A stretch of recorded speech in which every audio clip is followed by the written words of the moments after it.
ይሄን ያጋለጠው ከዮኒ ማኛ መጣላት ነው። አየ ዮኒ ማኛ ወጥቶ ሩዋንዳ ባያረገው ይሄ ሁላ ጉዳቸው ያወጣ። በሞተ ሰው ላይ ፖለቲካ ባትሰሩ ኖሮ ይሄ ፖለቲካቸው ያወጣም ነበር። እግዚአብሔር ማውጣት ስላለበት ነው። የእናንተን ዝርፊያ፣ የእናንተን ሌብነት፣ የእናንተን ጥላቻ ጌታ ኢየሱስ ክርስቶስ ማጋለጥ ስለፈለገ ነው። ቤቴን መነገጃ አረጋችሁት ነው የሚለው መጽሐፍ ቅዱስ ሲናገር። የአባቴን ቤት መነገጃ አረጋችሁት ይላል።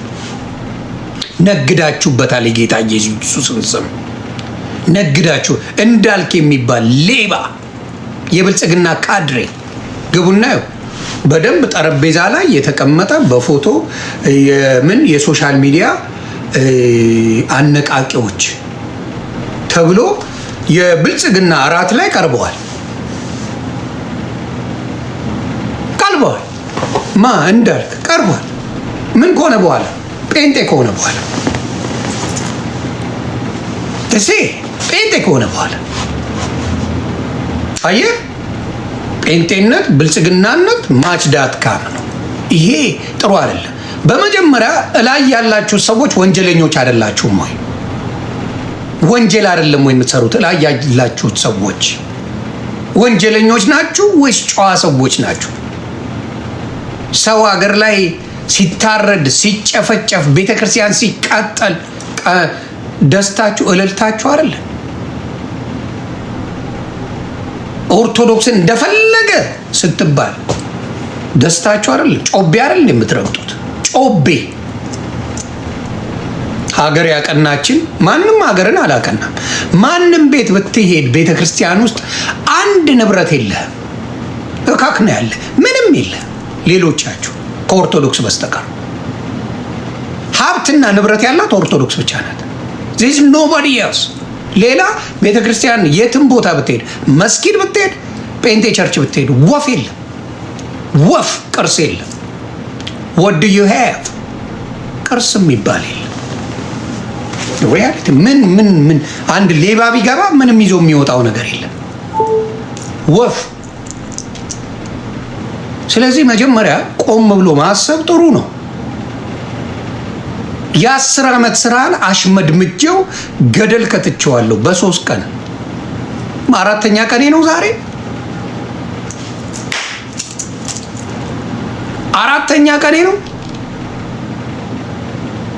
ለገንዘብ ነው የኔ ማኛ ዱቄታ። ገንዘብ አይቶ ማቅ ሁሌ ገንዘብን ያመልካል። ለምን? ድህነት ሁሌ አይኑ ላይ የሚታየው ገንዘብ ብቻ ነው። እኔ በገንዘብ በተከፈለኝ ቢሆን በጣም ቢሊየነር ነበርኩ። ሁሌ ለገንዘብ ነው ለምትሉ ማለት ነው ቢሊየነር። እንዳፋችሁ ያርግልኝ። ይሁን ማኛ አቋም የለውም ነው በጭራሽ።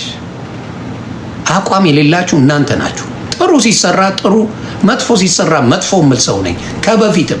ይህ አቋሜ መቼም አልቀይረውም። 15 ዓመት ነው የምንተዋወቀው። 15 ዓመት ጥሩ ሲሰራ ጥሩ ላለው፣ መጥፎ ሲሰራ መጥፎ። እኔ አርሰናል ጥሩ ከተጫወተ ጥሩ ተጫውታል፣ ካትለጫቅ በአናት ተተከል አከተም። this is humanity። ለምሳሌ ኢየሱስ ክርስቶስ እንኳን ጴጥሮስን ሰይጣን ብሎ ሰድቦታል። እንደገና ደግሞ ያመሰገነበት ጊዜ አለ። በጣም ነው የሚወደው፣ ይወደዋል። ጴጥሮስ ችኩል ነው፣ ይወደዋል። እንደገና ቀውስ ነው። በጣም ነው የምወድ ኢየሱሴ ምናምን ሲለው ዶሮ ሳይጮህ 3 ጊዜ ትክደኛለህ አለው። መልሶ ግን ይቅራል። ተግባባን። ስለዚህ ኢየሱስ ክርስቶስ እንኳን ያውቃል።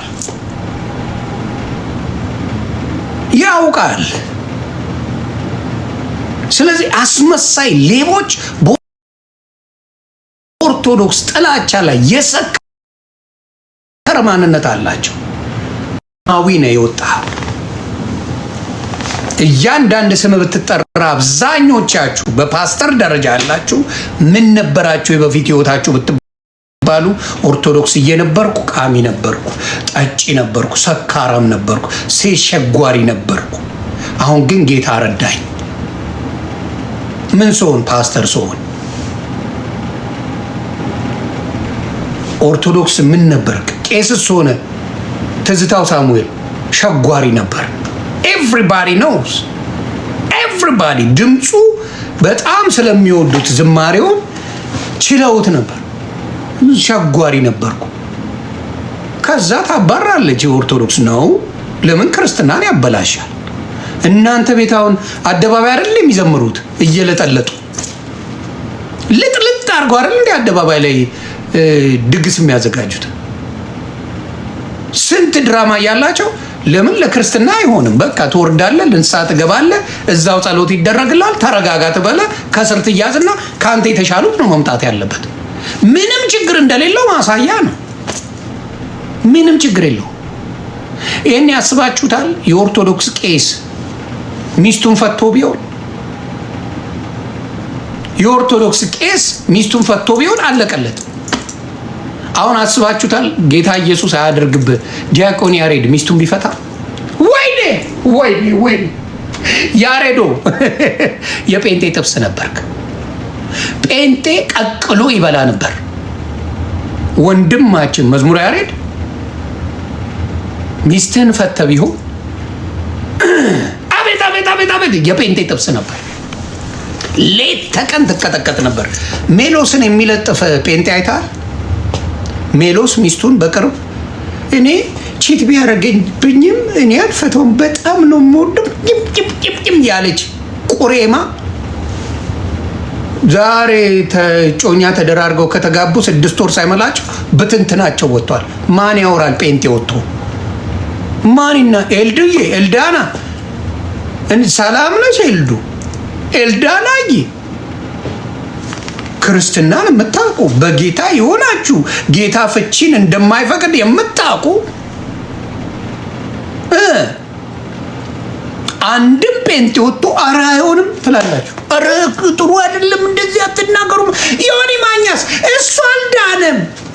ዮኒ ማኛስ አልዳነም። እሱ ተሳዳቢ ነው። እሱ አልዳነም። ትዳሩንስ የሚፈታው ምንም ችግር የለውም። ያው ጌታ አልፈቀደውም። እንግዲህ ጌታ አልፈቀደም። አዎ ምን ጌታ አልፈቀደም እኮ ነው ጌታ ምናምን ረገጣማ በኔ ነው የሚያምረው። ማንም ሲረግጥ አያምርም በጌታ በኢየሱስ። እኔ ልርገጥ፣ እናንተ ታፕታፕ ኮፒ ሊንክ ነው። ከእናንተ ታፕታፕ እና ኮፒ ሊንክ ነው። አዎ መጽሐፍ ቅዱስ ሲናገር ታስታውሳላችሁ። አሁን ወንድማችን ዞዬ ፓስተር አይደለም፣ የወንጌል አማኝ ነው፣ ወንጌል ተከታይ ነው። ዞዬ ተረግጧል። ወንድማችን ዞይና ሜላትን የሚያል ረገጣ የደረሰባቸው ሰዎች የሉ። ለሜሎስ ሲሆን አይሰራም፣ ለሜሎስ አይሰራም። ዞይ ወንድማችንን ረግጣችሁ ለሜሎስ ለወንጌላዊ ለፓስተር ሜሎስ አይሰራም። አየ እንደዚህ አይነት መርዘኞች ናቸው። ኦርቶዶክስን የሚጠላ ከሆነ ምን አይደረግም? ችግር የለው። ኦርቶዶክስን ከጠላ 3 ማግባት ትችላል፣ መለጥለጥ ትችላል፣ መፍታት ትችላል፣ መገልበጥ ትችላል። ችግር የለው። ቤተሰብ ላይ ቤት ትሸጣለ፣ ሚስትን ታስለቅሳለ፣ ምንም ችግር የለውም። ኦርቶዶክስን እስከረገጥክ ያንተ ሚስጥር አይወጣም። አምጡልኝ፣ የቤካ ቀበቶን አምጡልኝ። ደቡብ አፍሪካ የሚኖረውን የእሱን ጉድ ደቡብ አፍሪካ ያላችሁ የደቡብ ወንድምና እህቶቼ ዘግቡኝ። ማስረጃ፣ እውነተኛ መረጃ። ውሸት አልወድም፣ በውሸት ሰውን አልከስም፣ እግዚአብሔር ስለሚያስጠይቀኝ። በእውነት ነገር ግን ትለጠለጣለ። አዎ የማየ ሃይማኖት ትከበራለች። ኦፍ ኮርስ አዎ ከአንተ ከሌባ ሃይማኖት የማየ ሃይማኖት ትበልጣለች። እማዬ ትጾማለች፣ እማዬ ታስቀድሳለች፣ እማዬ የእግዚአብሔርን ስም ሁሌ ትጠራለች፣ እማዬ የሰው ገንዘብ አትዘርፍም፣ እማዬ ድሃዎችን ታበላለች፣ እማዬ ኢየሩሳሌም ሄዳ ቆርባለች፣ እማዬ በትዳሯ ላይ አልማገጠችም። አየ እማዬ የጸደቀች ሰው ናት። ያንተ ፓስተር ሌባና ወንበዴ ነው። እንዴት ላሳያ ዶክመንት የማየ ሃይማኖት ከእናንተ በስንት ጣዕሙ የማየ ሃይማኖት ጌታ ኢየሱስ ምስክሬ። የቢኒን እንጨርስና ወደዛ እንገባለን፣ ወደ ሌቦቹ እንገባለን። ሌትስ ጎ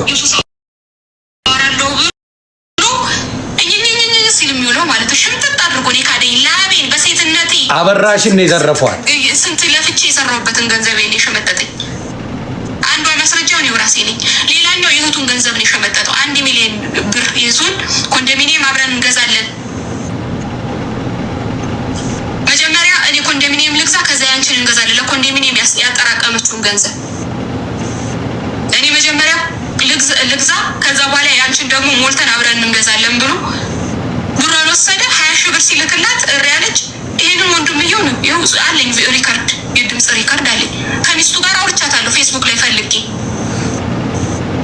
ከሚስቱ ጋር ሳወራት የቤት ኪራይ የማይከፍልላትም፣ ገንዘብም የተሟላ ገንዘብ አይሰጣትም።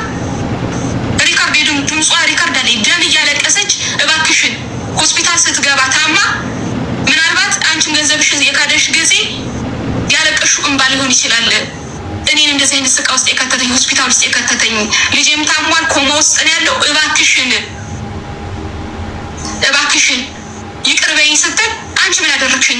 የዘረፈ ይባል። አየ ሚስቱ ጨዋ እንደሆነች የምታውቁት ይሄ ነው። ምናልባት ባለቤቴ የሰራው ግፍ ይሆናል እኔ ልጄ ውስጥ ኮማው የገባው፣ እኔም ምጤ የበዛው የተሰቃየሁት፣ አንቺ ደም ያለቀሽው ነገር ይሆናል፣ እባክሽ ይቅር በይኝ አለች። እቺ እንኳን የገዛ ሚስቱ የቢኒያም ሚስት የዚህ ሚስት ማለት ነው።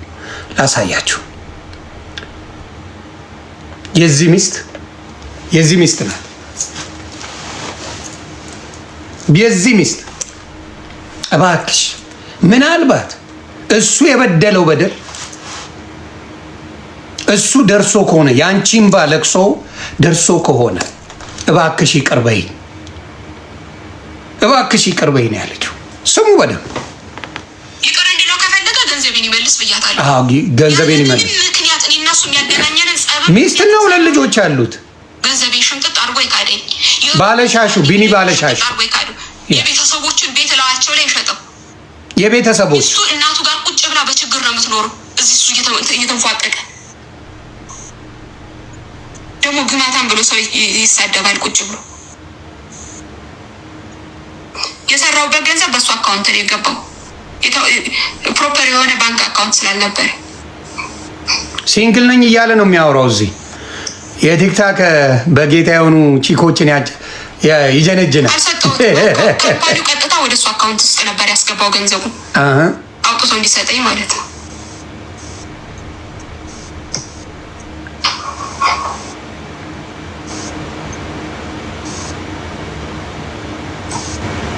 ገንዘቤን የለፋውበትን ላቤን ክዶኛል።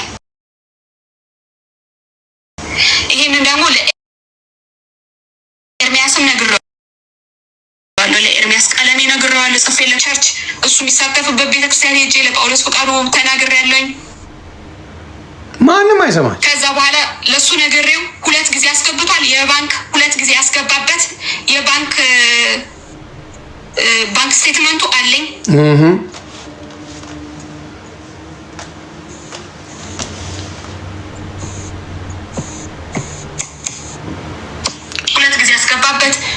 የድምፅ ሪካርድ አለ።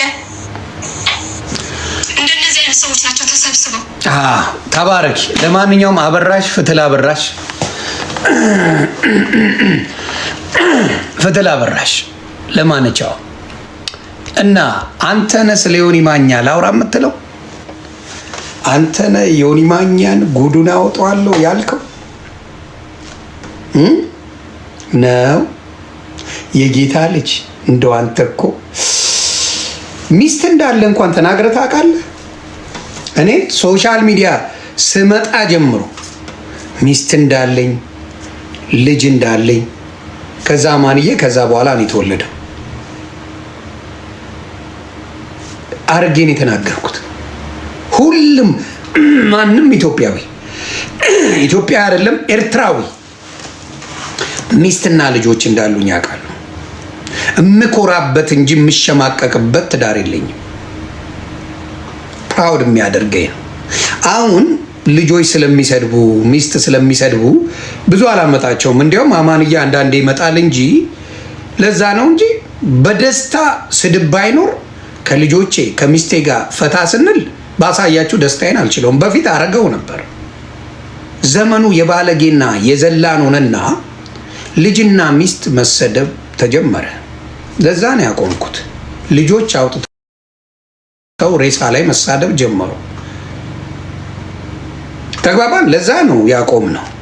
እነዛ የተሳደቡ ሰዎች በህይወት ያገኟቸው ጊዜ ሰባተኛው ሰማይ የምሰዳቸው ሰዎች ናቸው። ቃል ለምድር ለሰማይ ሳገኛቸው የህይወት ጊዜ ሰባተኛው ሰማይ ልካቸዋለሁ። ወይ እነሱ ይልኩኛል ወይ እኔ እልካለሁ። ምንም ችግር የለውም። አንተ ግን ልጆች እያለቀሱ ሚስት እያለቀሰች አንተ እዚህ ጌታ ጌታ ትጫወታለህ። ሚስት እያለቀሰች ልጆች እያለቀሱ እንደዚህ አይነት ክርስትና ቤታ የሰው ገንዘብ የእህትን ኮንዶሚኒየም ለቤተሰብ ተብሎ መጀመሪያ ልግዛ ብሎ ባናቱ ሸጠው። እግዚአብሔር ይፈርዳል። እንደዚህ አይነት አውሬዎች ናቸው ክርስትናን ኦርቶዶክስን በጥቃት ላይ ሲያደርጉ የነበረው። ከምን የተነሳ ነው ብዬ ነበር ሳጠና የነበረው። ማግኒዚ ከባድ ናት አባቴ፣ ብራንድ ነ ስራችሁ ይሄ ነው። ይሄ ማንነታችሁ ነው። አፈር ከድሜ ያስበላችሁ ያስገባችሁ መልካም ክርስቲያኖች አሉ። መልካም ስማችሁን አልጠራውም። አንዳንዶቻችሁ የተቀየራችሁ አይቻለሁ። ባናታችሁ ተተከሉ። ገደል መግባት ትችላላችሁ። አይሞቀኝ አይበርደኝ። በፊትም ብቻዬን ነው የመጣሁት፣ ወደፊትም ብቻዬን፣ ማንም አይቋቋመኝም። ሶሻል ሚዲያን እንዴት መዘወር እንዳለብኝ አውቀዋለሁ። ማንንም ተመክቼ አይደለም እኔ ስናገር። ለምን ሌሎቹ እንዳይሰደቡብኝ ነው የማላስገባው። ለምን ስትረገጡ መልሳችሁ መጣችሁ ይቅርታ ስለምትሉ ስለማቅ ጓደኞቼን ዳር ማስቀረት አልፈልግም እንጂ ስንቱ በእናንተ ቂም የያዘ ስንት ሰው አለ ማስገባት እችላለሁ። ተግባባን እችላለሁ። ግን ነገር እርቅ ሲመጣስ ጓደኞቼ ባዶ ሊቀሩብኝ ነው፣ ሊሰደቡብኝ ነው። እኔ ቀድሜ የማስተውል ሰው ላይ ነገ መታረቅ አለ። ስለዚህ አሁን የምናገረው ምንድን ነው? ለአጭበርባሪ፣ ለሌቦች፣ ለእንደነዚህ አይነት ባለጌዎች በክርስትና ፊት አንተ ንስሐ መግባት ያለብህ ሰው ነህ። ሚስትን በድለሃል፣ ሚስትን አስለቅሰሃል፣ ሚስትን አስለቅሰሃል። ሚስት ደምን ባስካውንት አለ። እህት አልቅሳባለች፣ ወንድም አልቅሷል፣ እናት አባት አልቅሶብሃል። መተህ ግን ክርስትና ትጫወታለህ። እዚህ እነ ኤርሚያስ ያውቃሉ መዝረፍህን። አዋተው እንኳን ጉድን አልሸፈኑልህም፣ ገንዘቡን እንኳን አልሰጡህም። አንተ ቀኑን ሙሉ እዚህ ተጥደህ ትውላለህ። ቀኑን ሙሉ ተጥደህ። አደራ የቤኪ ቀበቶን ዶክመንት ላኩልኝ። ሳውዝ አፍሪካ ያላችሁ ቤተሰብ ዶክመንት ያስፈልገኛል። የዶክመንት እጥረት አለ።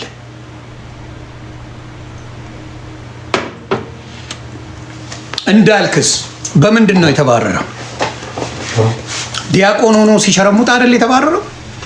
ወይስ በሌላ ነው? ቤተክርስቲያን ደብዳቤ ያወጣችብኝ። ያው ሲሸረሙት ቤተክርስቲያን አትቀበልም። ቤተክርስቲያን ደብዳቤ አውጥታ ትሸኛ ታባራለች። መውለድን ሰምታለች። አንዱን ዝም አለች፣ ደገምከው።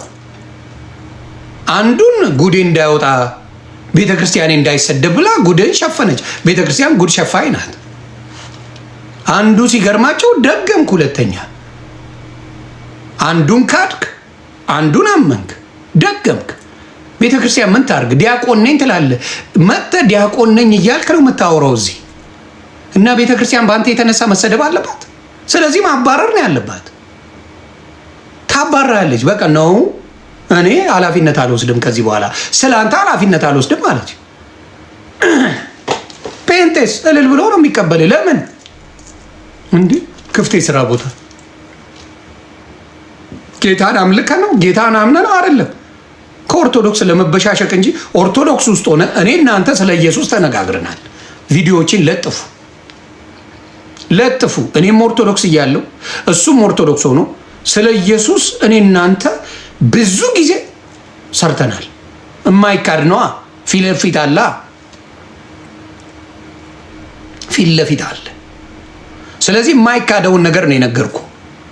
ግን እኔ ዲያቆን አይደለሁም። እንደፈለግኩ ቦን ጣጣ የለውም። ለምን አይደለሁማ? ዲያቆን ነኝ ብዬ ዋቴ አልመታ። ኦርቶዶክስ ቤት አትችልም። ዲያቆን ሆነ ስርዓት ነው የምትይዘው።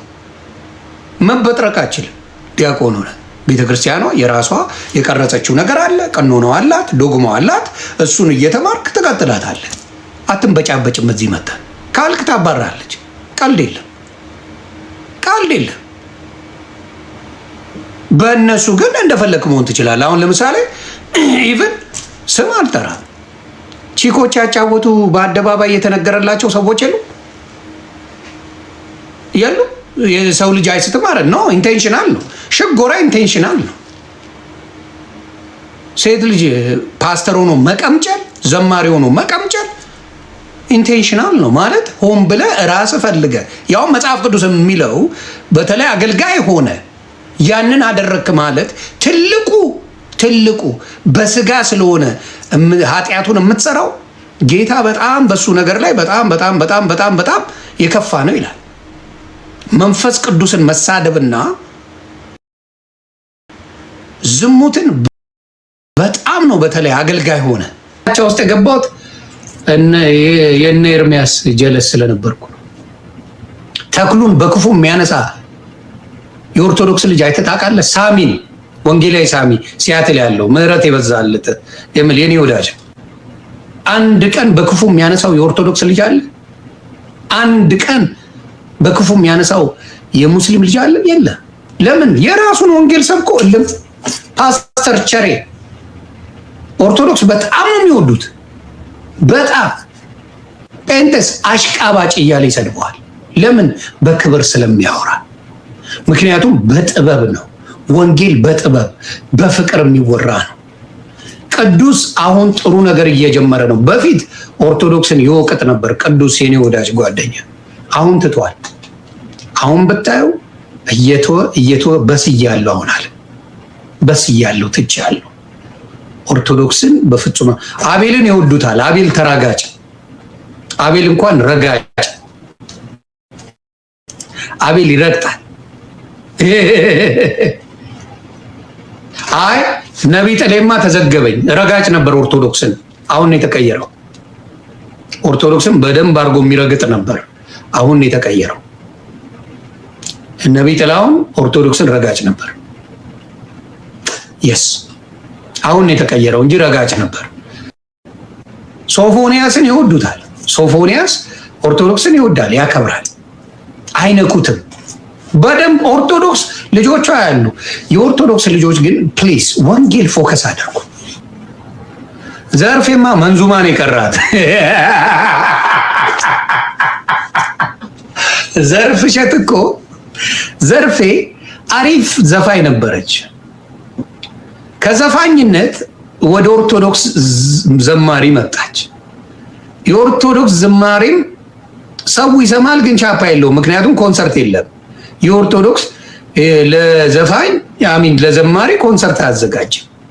ምክንያቱም ቤተክርስቲያን እግዚአብሔር የሚመሰገንበት ነገር እንጂ ቻፓ የምትሰራበት አለ። ዘርፌ ኦርቶዶክስ እና ዘርፌ ጴንጤ ብዬ መዝሙሩን እናያለን። ዘርፌ ከበደ የኔ ናርዶስ የሚለው በኦርቶዶክስ ስሙ። በደንብ እውነቱን ነው የምነግራችሁ።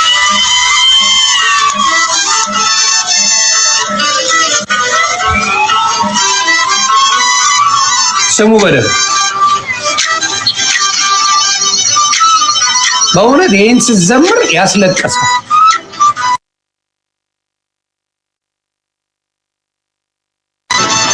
ቬጋስ ያለችው ሰብለ ቬጋስ ወንጌላዊ ናት። አልቅሳለች በዚህ መዝሙር።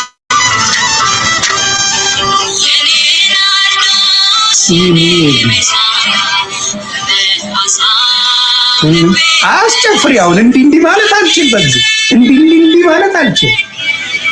ለዚህ ታሸበሽባለህ። በቃ ሁሉን ትቼ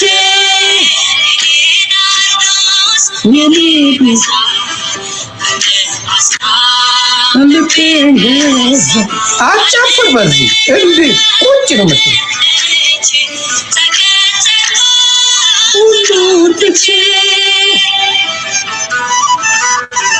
ይሄ መዝሙር ስሙት።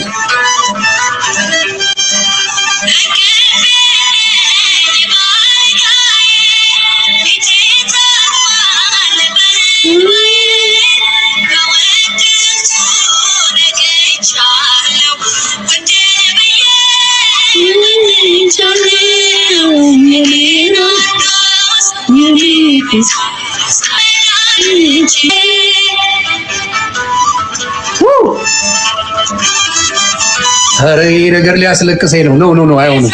ቆይ እናቱ አብርጆ ቀፍር ይሻለኛል። ልታጠፋው እቺ ቆይ የፕሮቴስታንቱን የኔ ናርዶስ ዘርፌ ከበደ ፕሮቴስታንት እጅ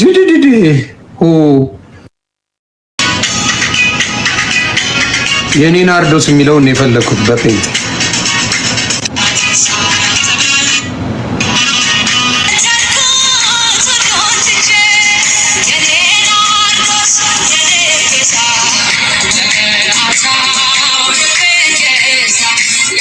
እውነቱን ራሳችሁ ተናገሩ። የትኛው መንፈስ አለ?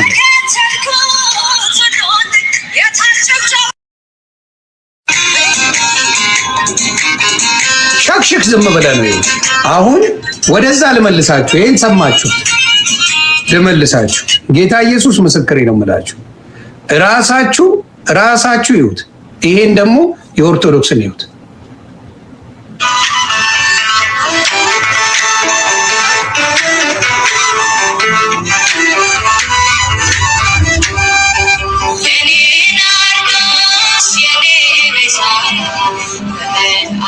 በአንድ አይነት መዝሙር እግዚአብሔር ያሳያል።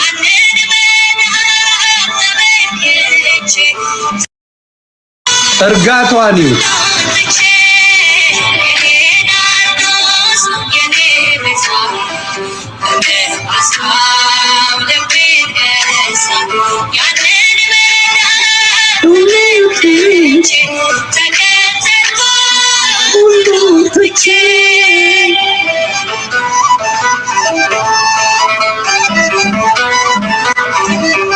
እውነቱን ነው የምልህ።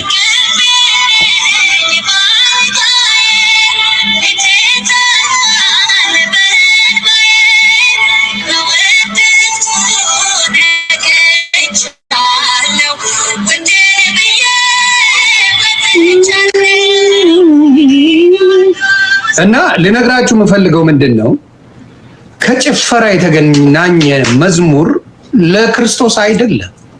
ኢቭን በኦርቶዶክስ ከበሮ ሲመታ ይቀያይራሉ። አሁን ይሄ ከበሮ ከኋላ ያለ አይደለ? ገመዶቹ የምን ትርጉም እንዳለው ታውቃላችሁ? የክርስቶስ የተገረፈው ጅራፍ እዚህ ጋር ያለው ነው ከበሮ ራሱ። ይሄ ነገር እነሱ ጋር የለም፣ ኪቦርድ የለውም። እንግዲህ ይሄ ክርስቶስ የተገረፈው ጀርባው ላይ የተደበደበበት ለኛ ብሎ ከጀርባ ያለው እሱ ነው። ለምንድን ነው በገና 10 ያለው? በገና በበገና ሲዘምሩ 10 አለው። 10 ያለበት ምክንያት 10ቱ ትእዛዛት ናቸው። ጌታ ኢየሱስ እግዚአብሔር አምላክ ለሙሴ የሰጠው ሕግ 10ሩን ነበረ። 10ሩን ሲሰጠው ማለት ነው። 12 ጸናጽል ላይ 12 አለ። እኔ ጋር ጸናጽል አለ፣ እዛ ጋር ይታያቸዋል።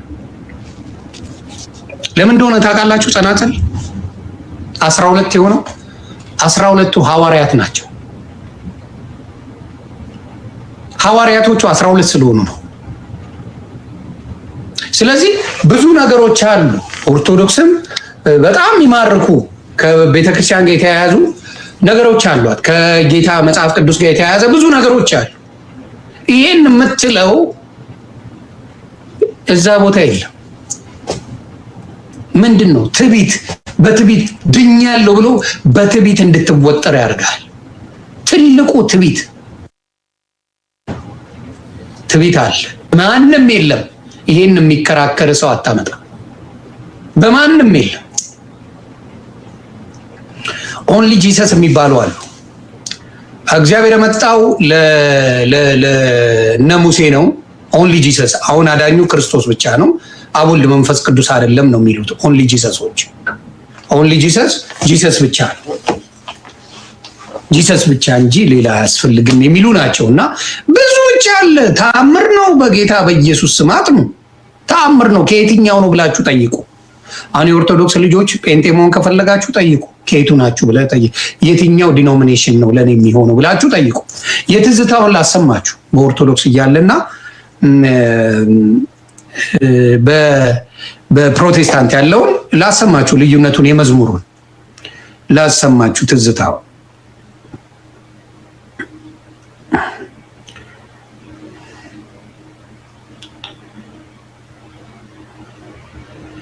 አማላጅ የሚል መዝሙር ይዞ መጥቷል። እስቲ እንስማ።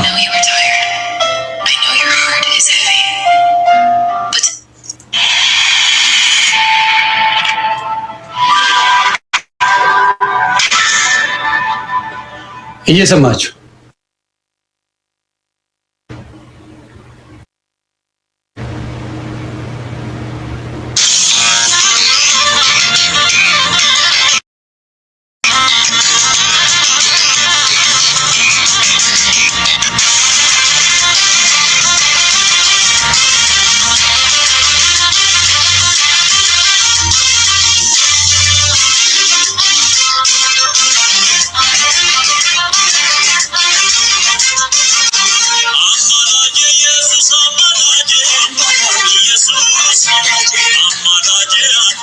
ይኸው በነገራችን ላይ ልብሱን ይዩት፣ አሸባሸቡን ይዩት፣ ጎበዝ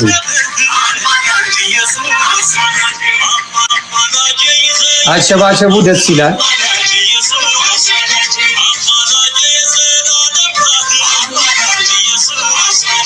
ኦኬ እስቲ አማላጅ የሚለውን ደግሞ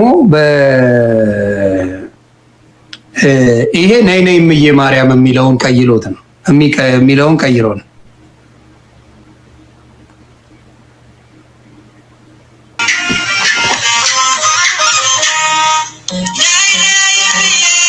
የእሱ አይደለም ይሄ የእሱ የታል? ስንመሰክር አይኔ በራ የድሮ ምንም ያስጨፍር ነገር የለውም። ይኸው ስማ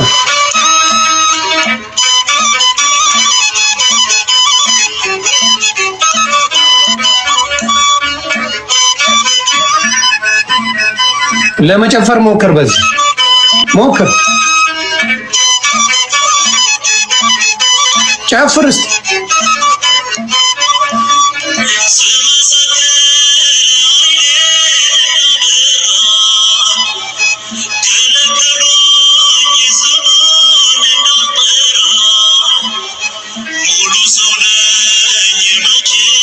ይሄ ያስደንሳል።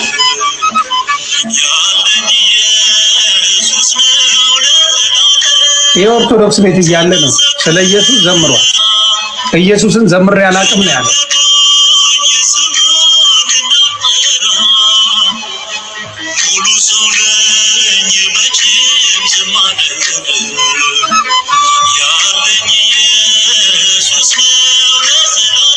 ማን ነው እምቢ ያለው ይሄንን ለመዘመር?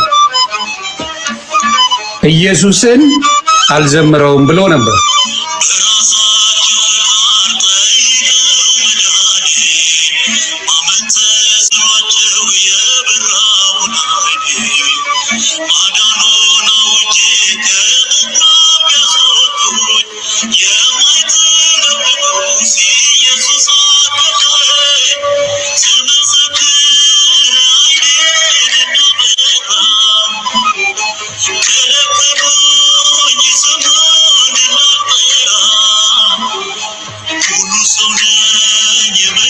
እና ይሄን መዝሙር ማን ነው የከለከለ? ይሄው የኦርቶዶክስ ማን ነው? እና ምንድነው ብሽሽቁ ቢቀር ጥሩ ነው። አሁን ለምሳሌ የፕሮቴስታንት መዝሙርን ከዘመርክ የራስህን ዘመር፣ መጽሐፍ ቅዱሳዊ አድርገህ ዘመር። ብሽሽቅ ካረከው ለምን እንደሆነ ኢየሱስ ያውቀዋል። ኢየሱስን ማታለል አልችልም። ሰውን ማታለል ትችላለህ። አሁን ናና ኢየሱስ ናና ያልከው ብሽሽቅ ነው፣ መዝሙር አይደለም። ጌታ አይቀበለውም። ሰውን ለማናደድ የምታመጣው ነገር አይቀበለውም ጌታ። እሱንና እሱን ብለህ የምታደርገው ምስጋና ብቻ ጌታ ተቀባይ ነው። ለመበሻሸቅ የምታመጣው መዝሙርም ሆነ ወንጌል እኔም ገብቼበት የነበረው የብልጽግና ፖለቲካ ነበር። እውነቱን ነው የምናገረው። የብልጽግና ያሳዝናል። እና ባይሆን ጥሩ ነው። ስበኩ። ወንጌል በማንኛውም ክርስቲያን በሆነ በሙሉ ይሰበክ። አምዳ ደስተኛ በማንኛውም ይሰበክ። ወንጌል ግን ኦርቶዶክስን ወይም ሙስሊምን መተቸት አይደለም። ወንጌል ያ አይደለም።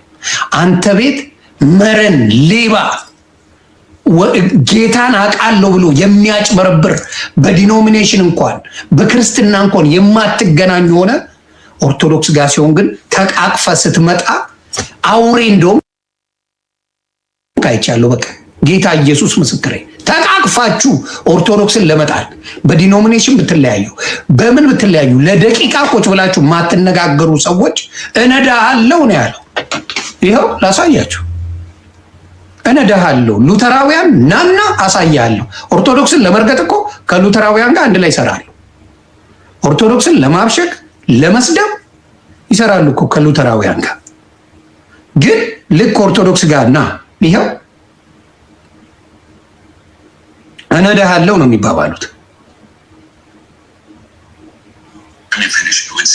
ኖ ኖት ዲስ ዋን ላሳያችሁ።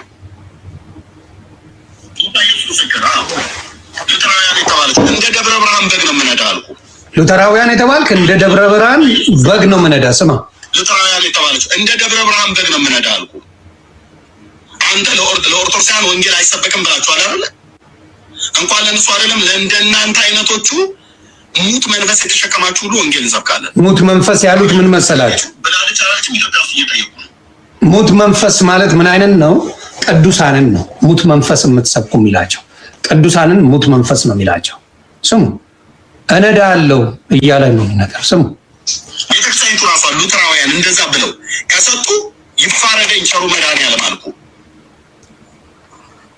ይህ ስድብ ወንጌል ነው። ወደዛ ሙሉ ይዞራል። ይሄ ወንጌል ነው። መካነ ኢየሱስ እንደዛ ብላ እየጠየኩ ነው።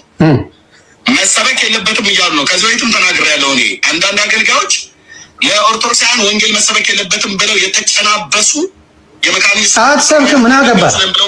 ምን አገባ? አንተ ቤት ያለውን ሉጢ አትመክርም እንዴ? ምን አገባ? ሉጢን አትሰበስበም እንዴ? አንተ ቤት ሌባህን አትሰበስበም እንዴ? ምን አገባ? የኦርቶዶክስ ወንጌል አይደል? ወንጌል ለአማኞች ስበክ፣ ለዓለም ስበክ። በጉልበት አትሰብክ። ምን ስለሆንክ ነው በጉልበት የምትሰብከው? ምን ስለሆንክ? ማን ስለሆንክ? ለምን ተጣርገህ ገደል አግባ? ማን ስለሆንክ ነው የምትሰብከው? ምን አግብቶ አልጠየቀ? ኦርቶዶክስ ስበከኝ ብላለች አላለች? ምን አገባ? የትሪት ይሄ አሁን ወንጌል ነው። ስሙ እስቲ ስሙ። እንደዛ ብለው ከሆነ አብያተ ክርስቲያናቱ እየጠየቁ ነው። እኔ በውስጥ ጠይቄ አረጋግጬ አዎ ልክ ነው መሰበክ የለባትም ብላ የምትል ከሆነ ዱላዬን ወደ መካነ ኢየሱስ አዞራለሁ። ዱላዬን አዞራለሁ ነው የሚላችሁ። ስማ፣ መካነ ኢየሱስ አንድም መካነ ኢየሱስ ስራ ያደርስም ዳር አስይዛለሁ።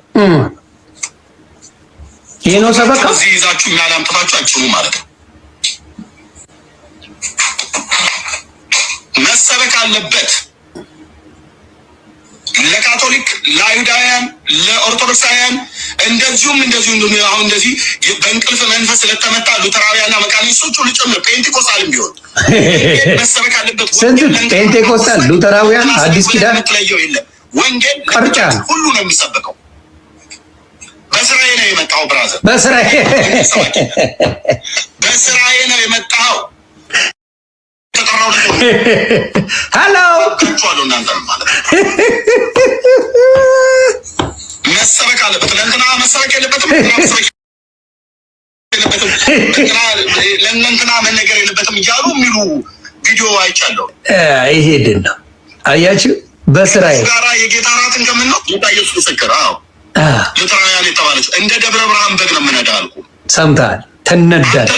ለኦርቶዶክሳውያን ወንጌል አይሰበክም ብላችኋል አይደል? ይሄን ነው የምላችሁ። አሁን የምላችሁ ምንድን ነው? እንጀራው ነው ዳይሬክት ላይ የነገራችሁ እንጀራው ስለሆነ የኦርቶዶክስ ልጆች አትፍረዱ። መፍረድ አያስፈልግም። እንጀራው በእንጀራ ሉተራውያንን የተናደደባቸው ኦርቶዶክስን አትስበክ፣ ምን አገባህ? ክርስቶስን ስበክ፣ ያመነ ይመጣል አሉት። እንደ ደብረ ብርሃን በግ እነዳለሁ፣ ዱላዬን ማዞረው ወደ እናንተ ነው አለ። ይሄ ስብከት ነው ለጌታ ብሎ ነው። ጌታውን በዚህ ይደሰታል። እንደዚህ አይነት ስብከት አለ። ይሄ ነው ችግሩ። ገባ? አሁን የምናገረው ምንድን ነው? ንጹህ ወንጌልን የምትሰብኩ ሰዎች ተባረኩ። እግዚአብሔር ይባርካችሁ፣ እግዚአብሔር ይቀድሳችሁ። እንደነዚህ አይነት አጭበርባሪ ሌባ ወንጌልን አይሰብክም፣ ጥላቻን ይሰብካል። ዳር ያዝ እንዳትና ኦርቶዶክስ እንግዲህ ሰምታችኋል። እኔ ፊት ለፊት ነኝ፣ ፊት ለፊት ነው የምናገረው። አልፈራም። የማልፈራበት ምክንያት በውስጥ ያለው ጌታ ማንንም አያስነካኝ። ማንም እኔ ላይ ምንም ማድረግ አይችልም። እኔ ውስጥ ያለው ጌታ ልዩ ጌታ ነው። ንጹህ ጌታ አለ እኔ ውስጥ። መቼም ሆኜ ኢየሱስን የምመሰክርበት ቦታ የትም ቦታ መሰክረዋለሁ። ለሌቦች አልመችም። እኔ ትልቁ ችግሬ ከሌባ አልስማማም። እኔን የሚያጣላኝ ሌብነት፣ ጥላቻ ያጣላኛል። ተግባባን? ይሄ ነው ኦርቶዶክስን በመስደብ ስራዬ ነው ያለ። እኔ ሌብነት አልችልበትም። በሌብነት አትችሉብኝ። በጣም እግዚአብሔርን የማመሰግነው ዮኒ ማኛ ዘረፈ የምትለው ነገር አይኖርም፣ ወደፊትም አይፈጠርም። ለምን ብዬ ነው የምዘርፈው? ለምን? እግዚአብሔር ምን አሳጥቶኝ ነው የምዘርፈው? ያውም ብዘርፍ ከሀብታም ልዝረፍ፣ ከድሃ ምን ብዬ ዘርፋለሁ? ሀብታምን ዝረፈው ካለው ኦኬ አስፋይ። ድሃን ዘርፈው ነው ሀብታም የሆኑት። ቀባጥረው ዘይት ሸጠው ነው ሀብታም የሆኑት። ሶፍት ሸጠው የኛ ሶፍት ብለው ሸጠው ነው ሀብታም የሆኑት። መረኖች ናቸው። ዲኖሚኔሽናቸው ራሱ የተለያየ ነው። ስለዚህ ይሄን ነገር እንድታቆልኝ ነው። ዮኒ ማኛ የኢትዮጵያን ፕሮቴስታንት በጭራሽ ሉጤዎች ናቸው አላልኩም። ማለት ብፈልግ እላለሁ፣ ማንም አይከለክለኝም። የውሸት ስም አልለጥፍም እኔ አሮን ዱ ዛት። አሜሪካ ውስጥ አውሮፓ ውስጥ ግን በጣም ሉጤዎች አሉ። ያንን የተናገርኩትን ኢትዮጵያውያኖች ሉጤዎች ናቸው አለ ብሎ ዘግበውታል። ፌስቡክ ላይ እየተንጫጩ ነው። ወሬኛ ሌባ ሁላ ሌብነትን በደንብ ነው የነገርኩ።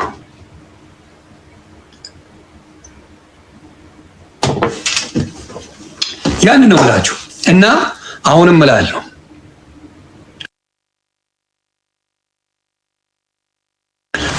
ወደ ዓለም ሂዱ፣ ወንጌልን ለፍጥረት ስበኩ። ትክክል ይላል ጌታ ኢየሱስ ክርስቶስ።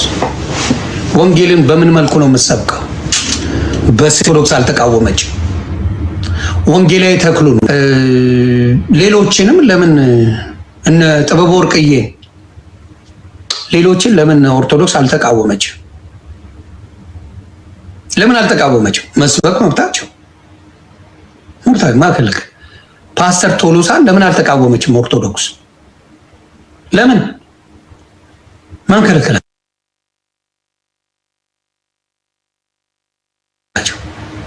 ለዓለም ነው የሚሰብኩት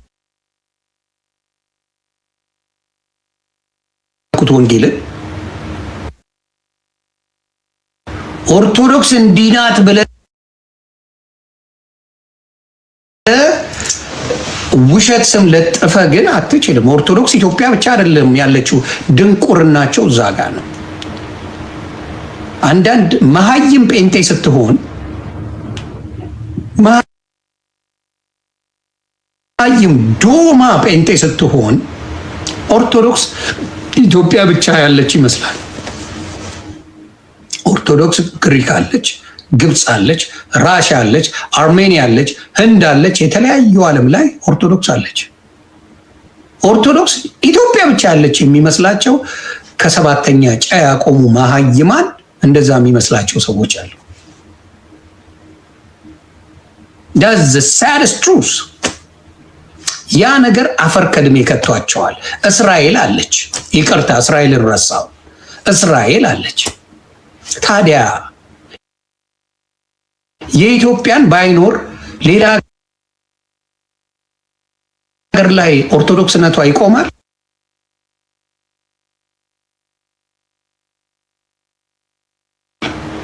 የብልጽግና አጀንዳው ኦርቶዶክስን ማጥፋት ቢሆንም ይቆማል? ይቆማል? ግብፅ ላይ ሄዶ ያጠፋታል? የቆረበችው ኢየሩሳሌም ነው። ኦርቶዶክስ ቤተክርስቲያን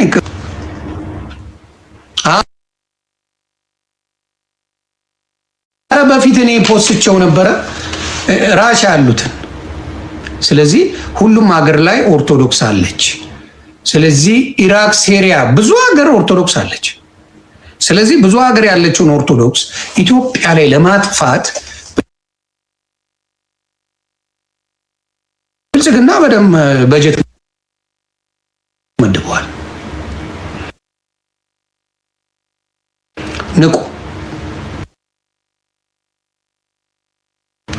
ኦርቶዶክስ ከጠፋ ኢትዮጵያ ምንም ነገ ፊደል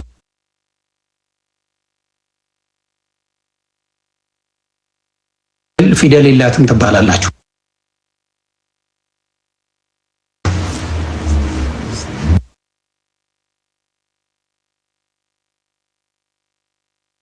ነገ ፊደሉ የኛ አይደለም የላቲንን እንጠቀም ይለዋል። ሰባት ሀገሮች እንደሆኑ ታውቃላችሁ። ጠፋብኝ፣ የቱ ጋር እንደሆነ ጠፋብኝ። እና ያለውን ፋክት ላኩልኝ ያላችሁ በደንብ አንድ ፓስተር ወጥቶ እነሱ ቤት በደንብ በዳይፐሩላ አድርገው የሚሄዱ እንዳለ ተናግረዋል። ሁሉም አይደሉም። በጣም ብዙዎቹ ጨዋ ናቸው። በጣም ብዙዎቹ ስርዓት አላቸው። ግን ሌባ አሉ፣ ስማቸው የገነነ በገንዘብ ብዛት ማንም ቀና ብለው አያቸው። ጉልበተኞች በጋርድ የሚሄድ ኢትዮጵያ ውስጥ የለም። ጴንጤ ፓስተር ሆኖ በጋርድ የሚሄዱ የሉ። በጋርድ ነው የሚሄዱት። እንደዛ አይነት እንግዲህ እግዚአብሔር አምላክን ሰብከ በጋርድ ቄሱ ዝም ብሎ አይደል የሚሄደው በየመንገዱ። ዲያቆን ብትለው ቄስ ብትለው ሼኩ ብትለው ኢትዮጵያ በጋርድ የሚሄድ ሼክ ታውቃላችሁ? ንገሩኝ እስቲ። ኢትዮጵያ ላይ በጋርድ የሚሄድ ሼክ ታውቃላችሁ? የለም። ሌባ እንደሆኑ ስንት ሰው እንዳስለቀሱ ስለሚያውቁ አንዱ መንገድ ላይ እንዳይደፋቸው ብለው በጋርድ ነው የሚሄዱት። ለምን? ሌባ ናቸው።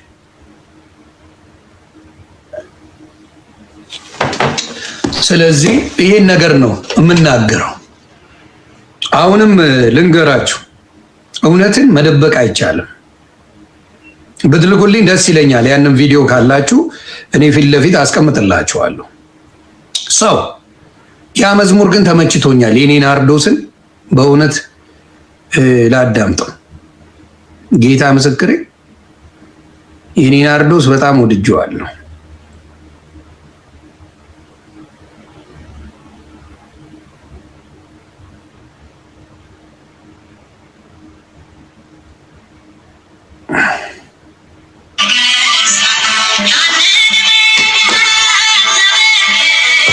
ስለ ክርስቶስ ነው።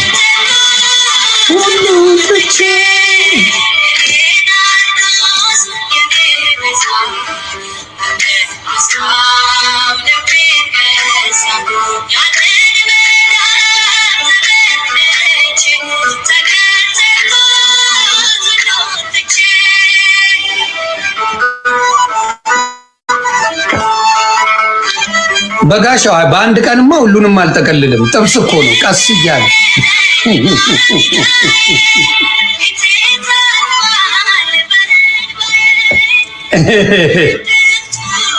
በአንዴማ ሁሉን ነግሬያቸው አይሆንም። ጥብስ እኮ ቀስ እያለ ነው የሚበላው።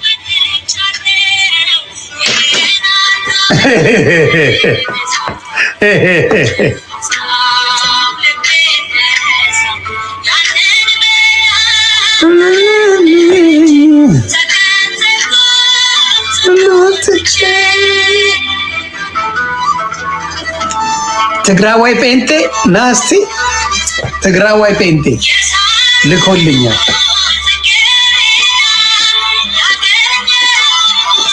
ከማይ ና ትግራዋይ ጴንጤ አክሴፕታር ይመቼ። እኔ ጴንጤ መሆን አሪፍ ነው።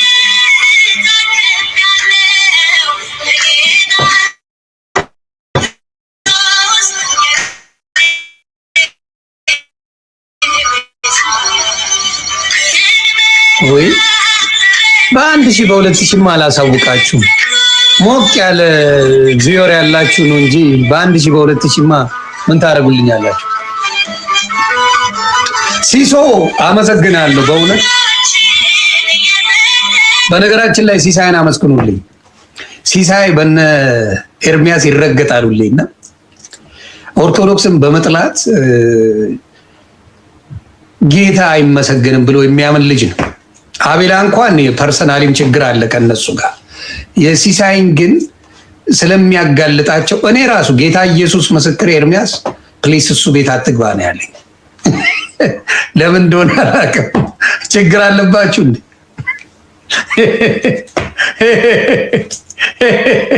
ችግር አለባችሁ ከኤርሚያስ ጋር?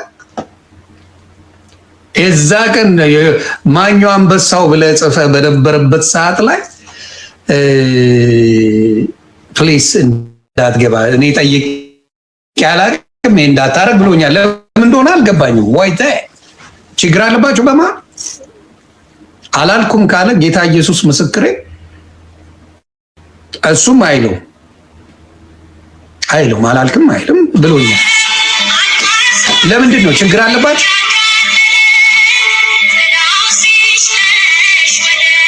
ሲሳይ እስኪ ዘግበኝና ጊዜ ካለና ሲሶ ከችበል ችግር አለ ወይ? ምንድን ነው አንተ አሁን በጌታ ነህ? ምንድን ነው ያለውን ነገር ዘግበኝ የሚመች ከሆነ።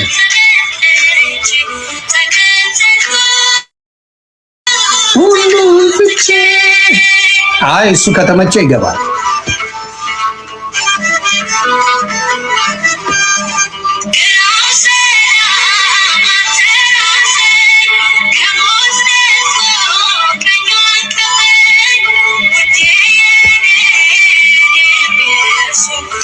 እኔ በራሴ ዛቢያ ምዞር ነው የትም አልሄድም።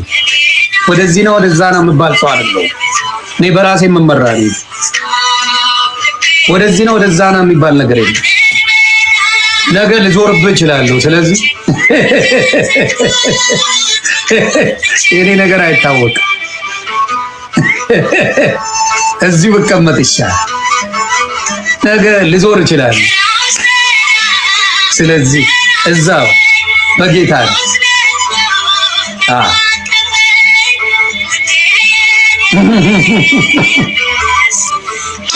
ዳሪሼ ብለጠልጥ ይሻላል።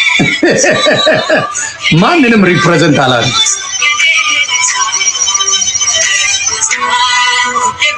ያ እና ያንን ነው የምላችሁ። እስቲ የሆነ የሚታወቅ ሰው ካለ ባስገባ ደስ ይለኛል። ኦኬ ክርስቲያን፣ ኦኬ ና ግባ እስቲ። ክርስቲያን የሚል ስም ነው።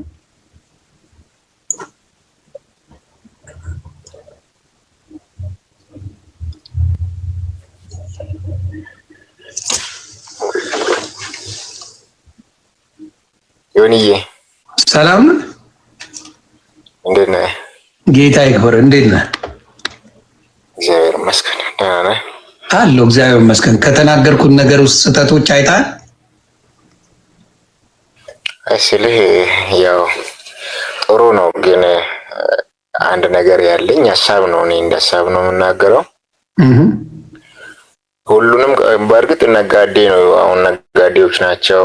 ቅድም የጠቀሰካቸው በአጠቃላይ ያው ትክክል ነህ፣ ትክክል ማለት ነው። ምንም እንትን የለም፣ ምንም ስህተት የለም። ትክክል ነህ። እግዚአብሔር ዘመኔን ይባርክ። ወንጌል ማለት ህይወት ነው። ህይወት ደግሞ ክርስቶስ ነው። ትክክል። ስለ መሰበክ ያለበት ስለ ኢየሱስ ስለ ክርስቶስ ነው። ያው ወንጌል ማለት ህይወት ነው። በቃ ስለ ህይወት ነው። ስለ ህይወት የሚሰብክ ይገረፋል፣ ይታሰራል፣ ይሞታል። ግን በአንድ ከተማ ተሰብስበው እንደ ጉሊት በየቦታ ድንኳን መትከል አለ። ተባረክ።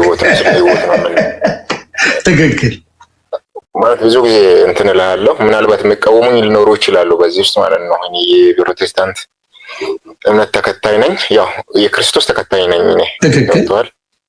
የትኛው ዲኖሚኔሽን ነገር ያስኪን ከየትኛው ነው አንተ? አሁን ለምሳሌ ከየትኛው ነው? ብዙ አይነት እንዳለ ታውቃለህ። የወንጌል መሰረተ ክርስቶስ። መሰረተ ክርስቶስ በምንድን ነው የምታምነው? እስኪ ዘግበኝ በስሱ። ማለት ብዙ አይነት ዲኖሚኔሽን አለ። ለምሳሌ በቅዱሳን የሚያምኑ አሉ፣ በህፃናት ጥምቀት የሚያምኑ አሉ፣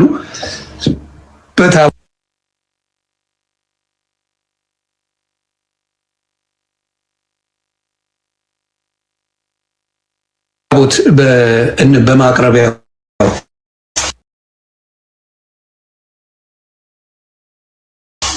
በመሰዊያው የሚያምኑ አሉ። ከየትኛው ሆነ አንተ? ዲኖሚኔሽኑ ምን ይላል? አንተ ጋር ያለው ምን የሚለው ነው? ኦኬ፣ በጌታ ከሆንክ በኋላ መሰረተ ክርስቶስ፣ ሙሉ ወንጌል፣ መካነ ዲኖሚኔሽን አላቸው አይደለ? የተለያየ አይነት ትምህርት አላቸው።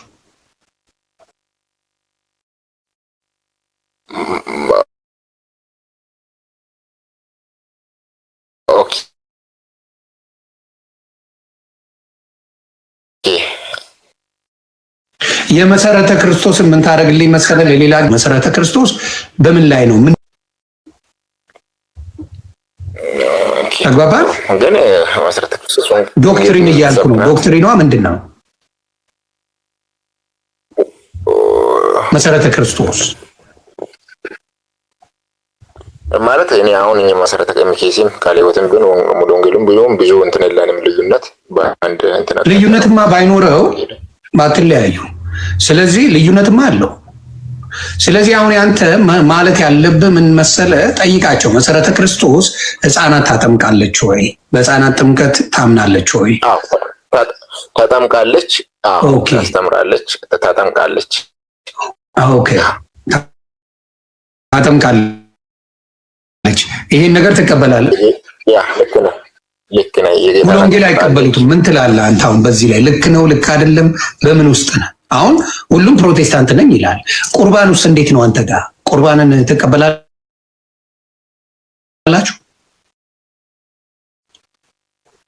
ታውቃላችሁ ወይስ ቁርባን እንደ ማስታወሻ እንደሚያድን እንደ መታሰቢያ ነው? ያድናል ብለን አይደለም፣ እንደ መታሰቢያ ነው። የጌታ እራትና ቁርባን ጌታ ኢየሱስ ክርስቶስ ምንድን ነው ያለው?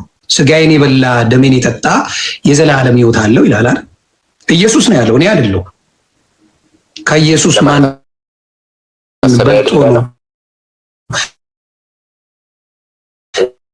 ያንን ሊል የሚችለው? ኢየሱስ ክርስቶስ ራሱ ብለዋል ራሱ። ሌላ ትርጉም ተሰጥቷል። ለምሳሌነት አሁን እንደኔ ማለት እንደምሳሌው እንጠቀማለን።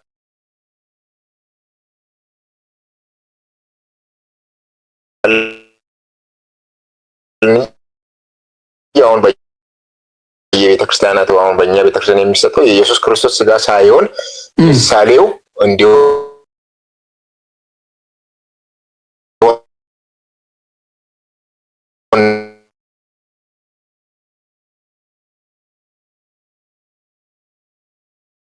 ነው። አንድ ሰው ሳይገባው ምሳሌ ያለበትን እስቲ ያሳየኝ አባቴ።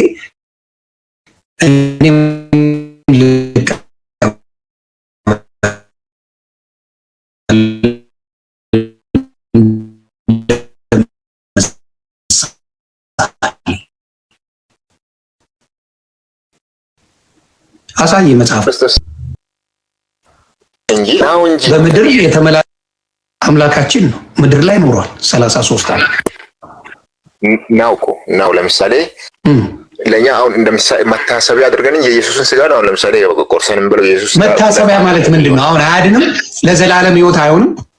የኢየሱስ የሆነ ነገር በሙሉ ዘላለማዊ ህይወት አይሆንም? የጌታ እራት ስርዓት ብለን እንጂ ያው የጌታ እራት የኢየሱስ ክርስቶስ መታሰቢያ። አይ ምሳሌ ያልከኝን ቦታ አሳየኝ። እኔም እንዳምን እኮ ነው ማብራታ። እኔም እንዳምን መጽሐፍ ቅዱስ ላይ ለምሳሌ ብሎ ያለበትን ዘግበኝ የኔ አባት። ተሰው ለማስክ ምሳሌው እኔ ነኝ እኮ የተጠቀምኩት። መታሰቢያ አድርገን ይቀርባል። ፐርሰናል ነው። እሺ ታዲያ መጠየቁ እኮ ጥሩ ነው። ክርስቲያን አይደለ? መሰረተ ክርስቶስን አይደለ ያለው? በደንብ አድርገህ ጠይቃቸው። ምንድን ነው የህፃናት ጥምቀት እንግዲህ አይቀበሉም ሌሎቹ ታውቃለህ። ሙሉ ወንጌል መካነ ኢየሱስ ተጠምቃለች። ያው ሙሉ ወንጌል አይቀበሉም። አዎ አይቀበሉም። ስለዚህ ይሄ ነገር በአንድ ላይ ህብረት አለን ብለህ ታስበዋል? ህብረት ምክንያቱም ትምህርት አንድ አይነት ትምህርት ከሌለ የኬፋ ነኝ የጳውሎስ ነኝ የኢየሱስ ነኝ የሚሉ መጥተው ነበርና አትከፋፈሉ በኢየሱስ እመኑ ብሎ ሙሉ የኢየሱስን ትምህርት ጳውሎስ ነግሯቸዋል። አንተ አሁን የኢየሱስን እየተሰበከ ህፃናት ይጠመቃል አይጠመቅም ክርክር ውስጥ ነው ያለው። ስለ ልጅ እኔ አባት ነኝ የማውቀው እናትና አባቱ ነው ለልጅ የሚያውቁት ወይስ ልጅ ነው የሚያውቀው ስለራሱ? አሁን በአንተ እስማማለሁ። የህፃናት ጥምቀትን አሁን በጣም ነው መስማማው። ለምን ለኔ ለልጄ ለማያዬና ለአማንዬ እኔ አባታቸው እንጂ የማውቀው እነሱ አይደለም ያውቁልኝ። በክርስትና ድኛለሁ ካልኩኝ የዳንኩበትን ነገር ነው ለዓለም እየመሰከርክ ለልጆቼ እንዴት አትመሰክር?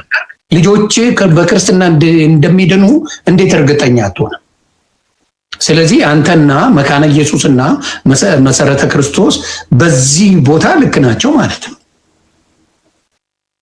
ተግባባ። ስለዚህ ከአንተ ጋር መስማማው ነገር ነው። ግን ሙሉ ዲቴይሏን ምን መሰለህ የምጠይቅህ፣ ሙሉ ዲቴይሏን ዶክትሪኗ ምንድን ነው ብለህ ጠይቅ። መሰረተ ክርስቶስ ሙሉን ጠይቃቸው። ስለዚህ የተሟላ ነገር እንዲኖር ማለት ነው። ቅዱሳን ይጸልያሉ ብለህ ታምናለህ? ይጸልያሉ ማለት ያማልዳሉ ነው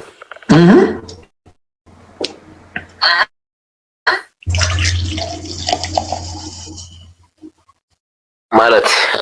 ለምሳሌ ልጠይቅህ፣ እኔ እናንተ ተጸለያለህ እኔ ማማለድ ነው አይደል? እኔ ለአንተ ከጸለይ ምልጃ ነው አይደል? ምልጃ ማለት ምን ማለት ነው? ዮኒስ አስረዳኝ። ምልጃ ማለት ሁለት አይነት ምልጃ አለ። አንደኛው የድህነት ምልጃ አለ። የድህነት ማለት ክርስቶስ እኛን ለማዳን መጥቶ ያዳንበት ማዳን፣ እሱ ምልጃ ይባላል። ያስታረቀበት ከእግዚአብሔር ጋር ያስታረቀን ያ ምልጃ ምን ይባላል? የክርስቶስ የድህነት ምልጃ። የኔና አንተ ምንድነው? ልመና። አሁን ዮኒ ማኛን እግዚአብሔር አምላክ ሆይ ይቅር በልልኝ፣ ዮኒ ማኛን እንዲያርግልኝ ልቦና ስጥልኝ ምናምን ብለህ ስለ ነገስት ጸልዩ ይላል። ምን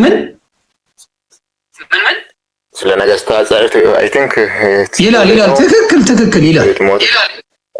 ስለዚህ መጠየቅ ምንድን ነው ለአንተ? አሁን ለምሳሌ እኔ ስሞት ስጋዬ እንጂ ሞተው ነፍሴ ሞቷል?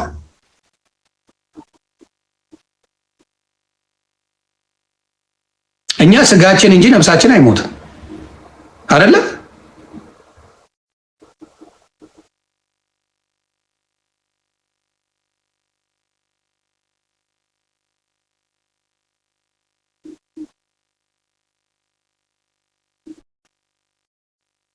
ብራዘር አይ ተው በቃ ትንሽ አጠነከርኩበት። ዙሩን አክርየዋለሁ። ይቅርታ ብሎ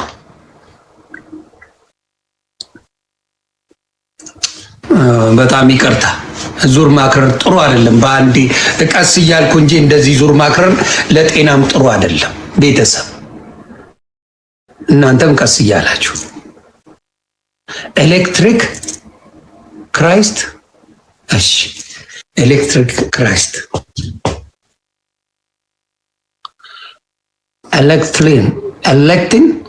ኤሌክትን ክራይስት። ያው እንደምን አይሆንም። ሰላም አለበኛ ሁሉ ሰላም ሁሉ መልካም። ከየት ነው ማለት ከየትኛው ዲኖሚኔሽን ማለት ነው አባቴ? እኔ በጌታ ነኝ። ኦኬ፣ በጌታ ነህ፣ ግን ከየትኛው? ጴንጤኮስታል። ፔኔኮስቶ። እሺ፣ በምንድን ነው እናንተስ ዶክትሪናቸው? ምንድን ነው የምታምኑት? ከምን አንጻር? ከምን አንጻር? አሁን ለምሳሌ የህፃናት ጥምቀት አለ፣ ወይም ደግሞ የህፃናት ጥምቀት ይጠመቃል አይጠመቅም የሚል አለ። ቅዱሳን ይጸልያሉ አይጸልዩም የሚሉ አለ። እንደዚህ አይነት ትምህርቶች ላይ ከምኑ ነህ? አይ ህፃናት አይጠመቁ። ምን ያደርግላቸዋል? ምን ያደርግላቸዋል? በጣም ጥሩ። ህፃናት ወደ እኔ ይምጡ አትከልክሏቸው ይላል፣ እጁንም ጫንባቸው ይላል ኢየሱስ ክርስቶስ። ኦኬ ኦኬ። ይሄ ህፃናት መጠመቅ እስከ ስንት ዓመት? አሁን ለምሳሌ አንተ ህፃናት የምትለው ሰው መጀመሪያ ለመጠመቅ በእርግጥ ማመን አለበት ብዬ አምናለሁ። ከአምን ሰው ቢጠመቅ ሚኒንግ የለውም። የማያውቀውን ነገር ውሃ ውስጥ መንቦራጨቅ ነው። ያመነ የተጠመቀ ይድናል ይላል ቃሉ። ሰዎች አሁን ለምሳሌ ልጠይቀ፣ ያቺ ሴት ማንም ሰው አምኖበት የሚያደርገው ነገር ነው የሚያድነው እንጂ መንቦራጨቅ ገለመል የሚባለው ነገር አይደለም። አምኖበት ይጠመቃል አይደለም? ህፃናት አይደለም ማመን ብቻ። ህፃናቶች አያምኑም ብለህ ነው የምታስበው አንተ? እስቲ በምን አይምሮ እንዴት ሊያምኑ ይችላሉ? የአንተ ክርስትና አሁን ለምሳሌ አንተ ክርስትና ድነህበታል ብለህ ታምናለህ። አንተ የዳንክበትን ክርስትና ለዘሮች ማስተላለፉ የሚጎዳው ነገር አለ? የሚጎዳው የማስተላልፍበት መንገድ ማተር ያደርጋል፣ የሚጎዳው ነገር የለም። የምታስተላልፍበት መንገድን ዘግበኝ። ምንድን ነው ጉዳቱ? የምታስተላልፍበት አንተ በፈለግከው አስተላልፈው። ክርስትና ያድናል ብለሃል። ክርስቶስ ድኛለሁ ብለሃል። ተጠምቀሃል አይደል? ተባረክ። አሁን ተጠምቀሃል። ያንን የዳንከውን ነገር ጥሩ የሆነውን ነገር ለሌላው ማስተላለፉ ጉዳቱ ምንድን ነው? ጉዳቱ ምንድን ነው ሳይሆን የምናደርግበትን መንገድ ማወቅ ነው። ማለት ህፃናት አሁን ሰልፍ ኮንሽስ የሚሆኑት ኢንቫይሮንመንታቸው ለነገሮች እንኳን ኮንሽስ የሚሆኑት በሳይንስ ደረጃ እንኳን 7-6 ዓመት ሲደርሱ ነው የሚባለው። አባት እናታቸውንም ምንም ነገር መለየት የሚችል አካባቢውን መለየት የሚችል እናትና አባቱን የአንድ ዓመት ልጅ አይለይም። ኖ የአንድ ዓመት ልጅ አይደለም፣ የ6 ወር ልጅ እናትና አባቱን አይለይም ነው። የ40 ቀን ልጅ ይለያል። ቆይ የ40 ቀን ልጅ አይደለም፣ ቆይ ህፃናት ነው። የ6 ወር ልጅ አይለይም እናትና አባቱ? እንዴት እናቴ ነች ሊል ማለት? አዎ ማማ ይላል፣ ዳዲ ይላል፣ ወይም አባ ይላል። የስ የ6 ወር ልጅ ይላል። የ6 ወር ልጅ የመጀመሪያ ቋንቋቸው። አዎ ህፃናቶች በ6 ወር እኔ ልጆች አሉኝ። ኦኬ ልጆቼ አማንዬም ማየም 6-7 ወር ላይ ዳዲ ማማ ሲሉ ነበረ። ልጆች ሰልፍ ኮንሽስ አይሆኑም ነው። ግን ልነግርህ ነው። አይ ምን ያውቃሉ ለምትለው ነገር አይለዩም ነው ያልከኝ አንተ። ይለያሉ፣ ልጆች በደንብ ይለያሉ፣ ህፃናቶች። ስለዚህ ይለያሉ ማለት ነው፣ ያውቃሉ ማለት ነው። የተወሰነ ነገሮች ሙሉ ነገር አያውቁ። እንዴት ነው ሊያምኑ የሚችሉት ታዲያ? ለምን መሰል እንዴት ሊያምኑ እንደሚችሉ ለምን እንደሆነ ህፃናትን አትከልክሏቸው ወደ እኔ ይመጡ ዘንድ ይላል አይደል የክርስቶስ ቃል። ወደ እኔ እንዲመጡ ህፃናትን አትከልክሉ ማለት በአንተ ትርጓሜ ዘግበኝ። ወደ ጥምቀት አትከልክሏቸው እንዳይጠመቁ አይደለም መቼም። ያው ወደ ክርስቶስ የምትመጣበት መንገድ አንጻር ተምረህ ክርስትናውን ወደ ክርስቶስ የምትመጣበት መንገድ ጥምቀት ነው አይደል? አዳይ እንደደዳይ የምመጣበት መንገድ እምነት ነው። ከእምነት ነው መጀመሪያ እምነት ነው። ከዛ ምን ታደርጋለህ? እጠመቃለሁ። ያመነ ስለዚህ ምን አለ ኢየሱስ ክርስቶስ ቃል በቃል ወደሱ መምጫ፣ ከዛ በኋላ ምን ተጠመቀ አይደል? መጨረሻው ምንድነው? አምነህ ትጠመቃለህ። ተባረክ። ስለዚህ እነዚህ ህፃናቶችን ክርስቶስ ወደ እኔ ይመጡ ዘንድ አትከልክሏቸው፣ መንግስተ ሰማያት ለእነሱ ላሉ ናትና። ጉዳቱን ንገረኝ። ጉዳቱ ሳይሆን ሚኒንግ የለውም ነው። ጉዳት አለው እኮ አይደለም። እሺ ሚኒንግ ይኑረው አይኑረውም ጉዳቱን ንገረኝ። ጉዳት እኮ የለውም። የሆነ ጉዳቱ ውሃ ውስጥ እንዴ ስንት እንትንና ምን ታጡ ገላቸውን ይታጠቡ የለ እንዴ? ታዲያ መካነ ኢየሱስን ገላ መታጠብና በክርስቶስ ስም በመንፈስ ቅዱስ መሙላት የተለያዩ ነው አባቴ። እንደ ቀልድ ነው እንደ ተራ ነገር ነው የምታየው ጥምቀትን? ወይስ ጥምቀት አንተ ስትጠመቅ መንፈስ ቅዱስ አብሮ በመንፈስ ቅዱስ ነው የምትጠመቀው? እሱ በእምነት ሲሆን ነው ታዲያ ታዲያ ያለ እምነት ሲሆን እንዴት ነው መንፈስ? እምነቱን አትነግራቸውም ለልጆች? እንዲ አሁን ለምሳሌ 40 ቀንና የ60 ቀን መሆኑ የ80 ቀን መሆኑ በተወሰነ ጥያቄ ሊፈጥርብህ ይችላል። እንዴት ነው? ምንም አይነት ጉዳት ግን የለውም። አንተ ክርስትናን ስላመንክ ምን በ40 ዓመት በ60 ዓመቱ እኮ ክርስትናን የማያውቅ ሞልቷል። ወንጌልን የማያውቅ ሞልቷል በ60 በ70 ዓመቱ። ስለዚህ በምንድን ነው አሁን ለምሳሌ በኦርቶዶክስ ልዘግብህ፣ እንዲሁም በመካነ ኢየሱስ ለምን እንደሆነ ታውቃለህ? የክርስትና እናትና አባት፣ የሴት ከሆነች ክርስትና እናት አላት፣ ወንድ ከሆነ የክርስትና አባት አለ።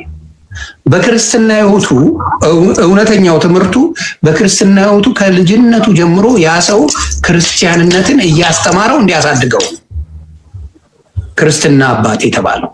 የክርስትና እናት የተባለችው ስለ ክርስትና እያስተማረች እንድታሳድገው ነው። ከልጅነት ጀምሮ የተሰጠ ያደራ ልጆች ናቸው። ኢቭን አባትና እናት በሕይወት ባይኖሩ እነዚህ ሰዎች እንደ አባትና እንደ እናት ለመሆን አደራ መቀበል ማለት ነው። ስለዚህ በክርስትና ሕይወት ከሀ ጀምሮ የሚያስተምሩ ናቸው እነዚህ። ስለዚህ ምንም አይነት ጉዳት እንደሌለው ልቦና ያውቀዋል። አሁን ከኔ ጋር አይደለም ይሄን ነገር የሚያከራክር። መካነ ኢየሱሶች ለምን ያደርጉታል ታዲያ? መካነ ኢየሱስ ጴንጤዎች ናቸው። ያ እኔም አሁን እያልኩ ያለሁት ጉዳት አለው እያልኩ ሳይሆን ሚኒንግ የለውም እያልኩ ያለሁት። ለምን መጽሐፍ ቅዱስ ላይ እንኳን በሐዋርያት ስራ ላይ ኢትዮጵያውን ጃንደረባ ምራፍ ስናየው የሚያውቀው ታሪክ አልነበረማ።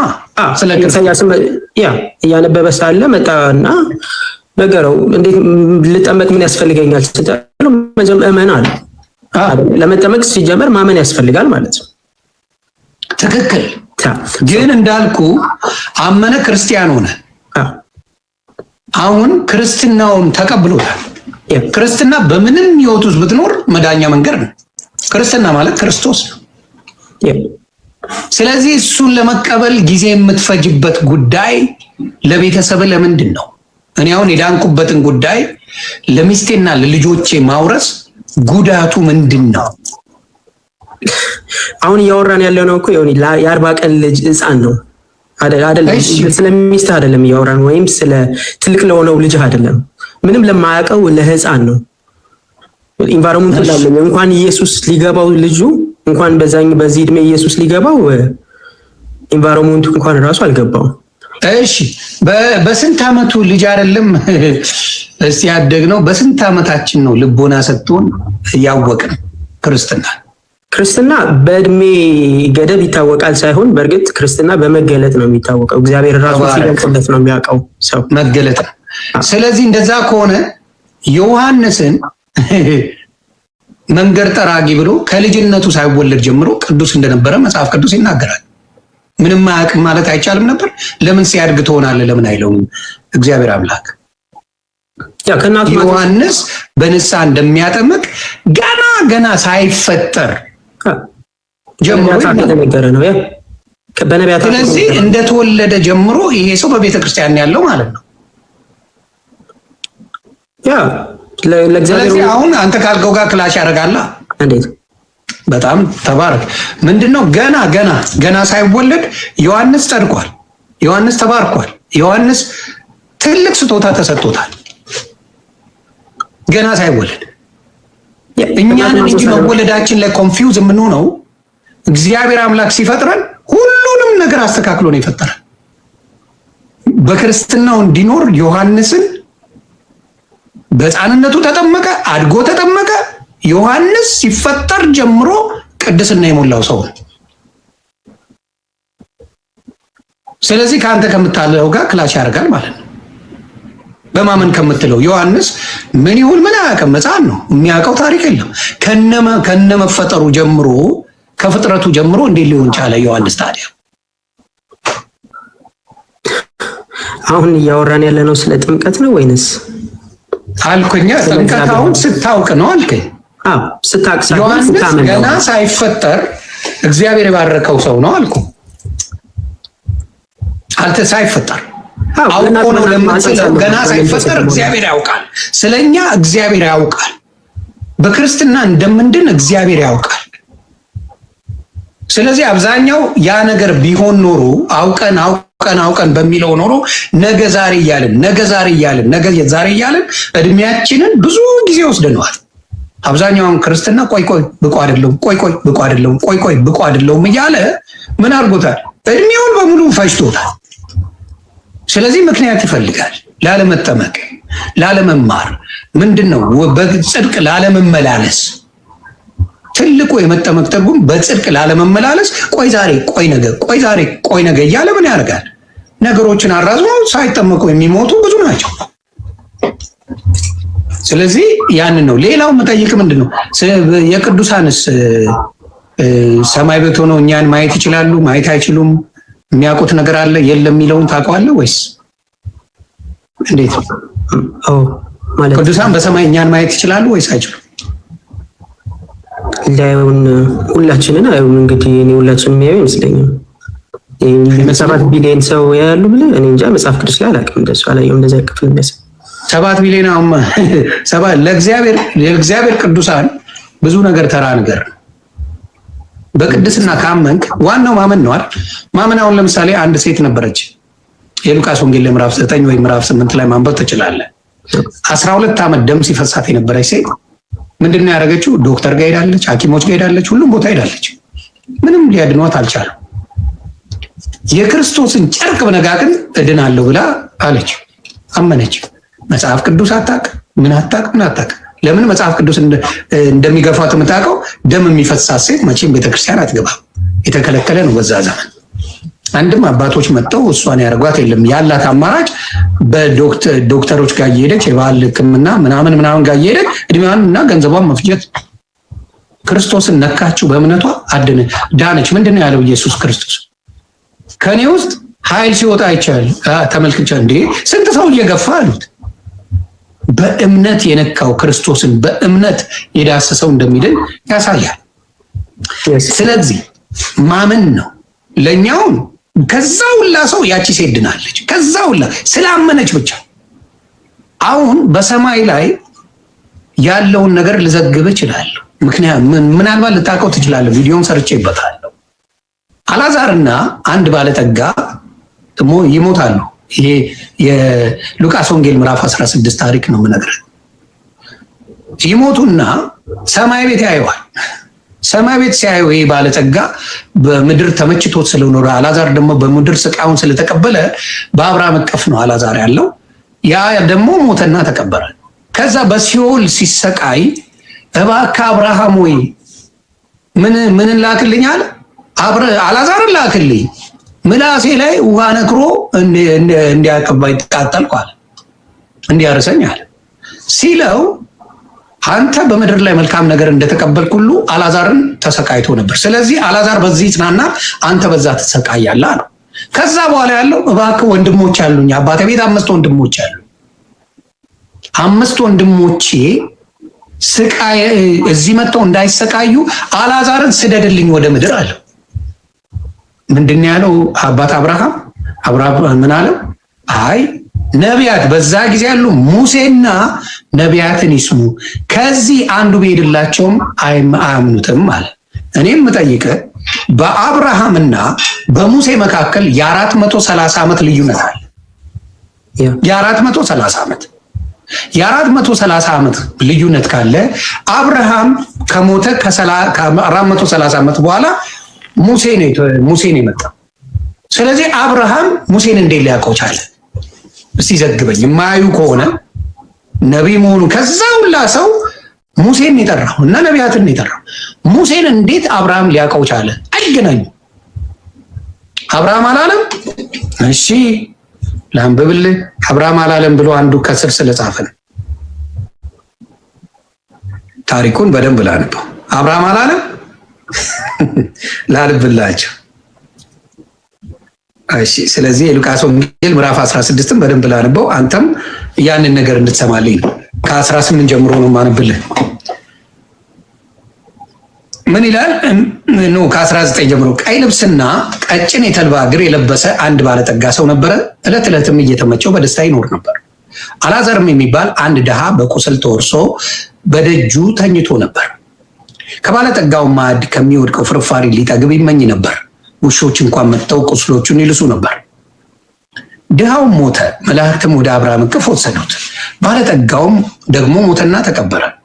በሲኦልም በስቃይ ሳለ አሻቅቦ አብርሃምን በሩቅ አየ፣ አልዓዛርንም በቅፉ። ስለዚህ ነፍሳችን ዘላለማዊ ናት፣ ወይ ትሰቃያለች ወይ ትጽናናለች። ይሄ የታወቀ ነው። በስጋ እንጂ በነፍስ አንሞትም። ሰው ምን ይላል? እርሱም እየጮኸ አብርሃም አባት ሆይ ማረኝ ማረኝ ያለው መማር ይችላሉ። ስለዚህ ቅዱሳን ምሕረት ይችላሉ አይችሉም? ወደ እሱም እንሄዳለን። አብርሃም አባት ሆይ ማረኝ፣ እግዚአብሔር ማረኝ አላለ። አብርሃም አባት ሆይ ማረኝ፣ አብርሃም አባት ሆይ ማረኝ፣ በዚህ ነበልባል እሰቃያለሁና የጣቱ ጫፍ በውሃ ነክሮ ምላሴን እንዲያበርድልኝ አልዓዛርን ስደድልኝ አለ። ማረኝ ነው ያለው። እሺ ከዛ እንሄዳለን። አብርሃም ግን ልጄ ሆይ አንተ በሕይወት ሳለ መልካም እንደተቀበልክ አስብ፣ አልዓዛርም እንዲሁ ክፉ። አሁን ግን እርሱ በዚህ ይጽናናል፣ አንተም በዛ ትሰቃያለህ አለው። ከዚህም ሁሉ ጋር ከዚህ ወደ እናንተ ሊያልፉ የሚፈልጉ እንዳይችሉ ወደዚያ ያሉ ደግሞ ወደ እኛ እንዳይሻገሩ በእኛና በእናንተ መካከል ታላቅ ገደል ተደርጓል አለ። እርሱም እንኪያስ አባት ሆይ አባቴ ቤት እንድትሰደው እለምንሃለሁ፣ 5 ወንድሞች አሉኝና ይላል። ምክንያቱም ይሄ 5 ወንድሞች አሉት፣ እነርሱን ወደዚህ ስቃይ ስፍራ እንዳይመጡ ይመስክርላቸው አለ። ከዛ አብርሃም ግን ሙሴና ይላል። አብርሃም ግን ይላል፣ ስማ ከታች ያለ ለጠየቀኝ ነው። አብርሃም ግን ሙሴና ነቢያት አሏቸው፣ እነርሱን ይስሙ አለው። አብርሃም ነው የሚለው። እርሱም አይደለም አብርሃም አባት ሆይ፣ ነገር ግን ከሙታን አንዱ ቢሄድላቸው ንስሐ ይገባሉ አለው።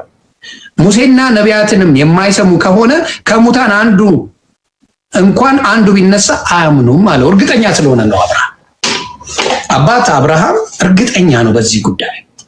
እዛ ያሉ ነቢያት ሙሴ ነቢይ ነው።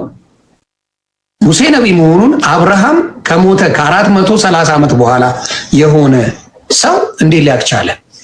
ይሄን ነው አንተ እንድታብራራልኝ የምፈልገው አባት። ያ አሁን እያወራንበት የነበረው ሀሳብ እውቀት ሳይሆን ምልጃ ነው። ምልጃ ማለት አክሽን ነው ማለት ነው። አንዱ አያውቁም ያውቃሉ፣ እንዳልከው ሊያውቁ ይችላሉ። ግን ይህን 7 ቢሊዮን ህዝብ ያውቃሉ? ይሄ አሩ ነው doesn't make sense። በሁሉ ቦታና ሁሉን የሚያውቅ በእኛ ጭንቅላት ነው። አንተ አሁን ለምሳሌ እኔ ጋር 1500 ሰው አለ። እነሱ ያውቁኛል፣ እኔ አላውቃቸው። ኦኬ ያ ተግባባ። እነሱ ያውቁኛል። እኔ ከዚህ ከ1500 ሰው ውስጥ ምናልባት 200-300 ሰው ላውቅ ይችላል። አይ ሁሉ በቅድስና ብኖር እና እያንዳንዱን ብከታተላቸው ላውቃቸው ይችላል። እዚህ ውስጥ ያሉትን ማለት ነው። አሁን ስለ 7 ቢሊዮን ህዝብ አይደል እያወራን ያለነው? 7 ቢሊዮን ለኛ ነው። 7 ቢሊዮን ሲባል ለምን ለኛ ነው የሚከብደን? ኦኬ ውሰል። ስለዚህ ሰዎች በተሰጣቸው ምንድነው በተሰጣቸው ጸጋ ነው ያንን ሁሉ የሚያውቁት ነው ያንተ አርጊመንት? የኔ አይ እዚህ ጋር እንደሚለው ሙሴን እንዴት አወቀው ነው የኔ ጥያቄ። ሙሴን ማወቁ ማለት ይሄንን ሚሊዮን ህዝብ ያውቃል ማለት ነው አብርሃም? አረንሴ እኔ የምጠይቅህ ሙሴን እንዴት ሊያውቀው ቻለ? ሞቷል። በሙሴ ዘመን የነበረ ሰው አይደለም። ከ430 ዓመት በፊት የነበረ ሰው ነው። ሙሴን በምን በኩል ሊያውቀው ቻለ አብርሃም? እስቲ አንተ አብራራልኝ። በክርስትና ነገሩ ምድር አይደለም የተደረገው፣ ሰማይ ነው። ሰማይ ነው ማለት ዘርዝ እኛም ማናውቀው በእግዚአብሔር ዓለም የሆነ ነገር አለ። እንዴት አወቀው አላወቀው እሱ እግዚአብሔር ነው የሚያውቀው። እሱን እንዴት እንዳሳወቀው እንዳወቀው ሰማይ ነው ነገሩ የተደረገው። እኔ ግን ጥያቄ ቅዱሳን በሁሉ ቦታና ሁሉን ያውቃሉ ወይ? አሁን ለምሳሌ ቤተክርስቲያኒቷ የምታነሳቸው ቅዱሳን ማርያም ብትሆን ማርያምን እናንሳ። ማርያም ሁሉን ታውቃለች ወይ? በሁሉስ ቦታ ትገኛለች ወይ? እንደዚህ ከሆነ ማቴዎስ መጽሐፍ ላይ ኢየሱስ በልጅነቱ 12 ዓመት ልጅ ሆኖ የጠፋ ጊዜ እሱን ፍለጋ እሱን ብዙ ጊዜ የምናገረው እኔ ነበርኩኝ። እና ማተራ በስጋ ስትኖርና በነፍስ ስትኖር ይለያያል። የስጋና አሁን ለምሳሌ በስጋ ክርስቶስ አልዓዛርን ከማስነሳቱ በፊት እንባውን አፍስሷል። ጸሎት አድርጓል። በስጋ እያለ ጌታ ሆይ ይሄ ነገር ከኔ ይለፍ ብሎ በጣም ተንሰቅስቆ አልቅሷል። ፈርቷል። በስጋ እያለ ማለት ነው።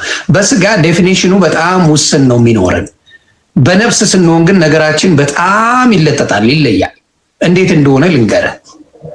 ለምሳሌ የማቴዎስ ወንጌል ላይ ምዕራፍ 19ን ብታይልኝ ምን ያደርጋሉ የሚለውን መጽሐፍ ቅዱስን እያጣቀስን ብናወራ ደስ ይለኛል።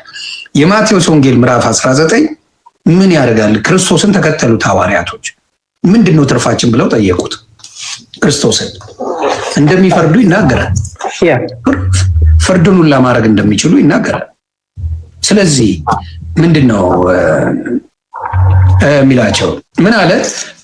ምዕራፍ 19 ቁጥር 26ን ኢየሱስም እነርሱን ተመልክቶ ይህ በሰው ዘንድ አይቻልም፣ በእግዚአብሔር ዘንድ ግን ሁሉ ይቻላል አላቸው ይላል። በዚያን ጊዜ ጴጥሮስ መልሶ እነሆ እኛ ሁሉን ትተን ተከተልን፣ እንኪያስ ምን እናገኝ ይሆን አለ።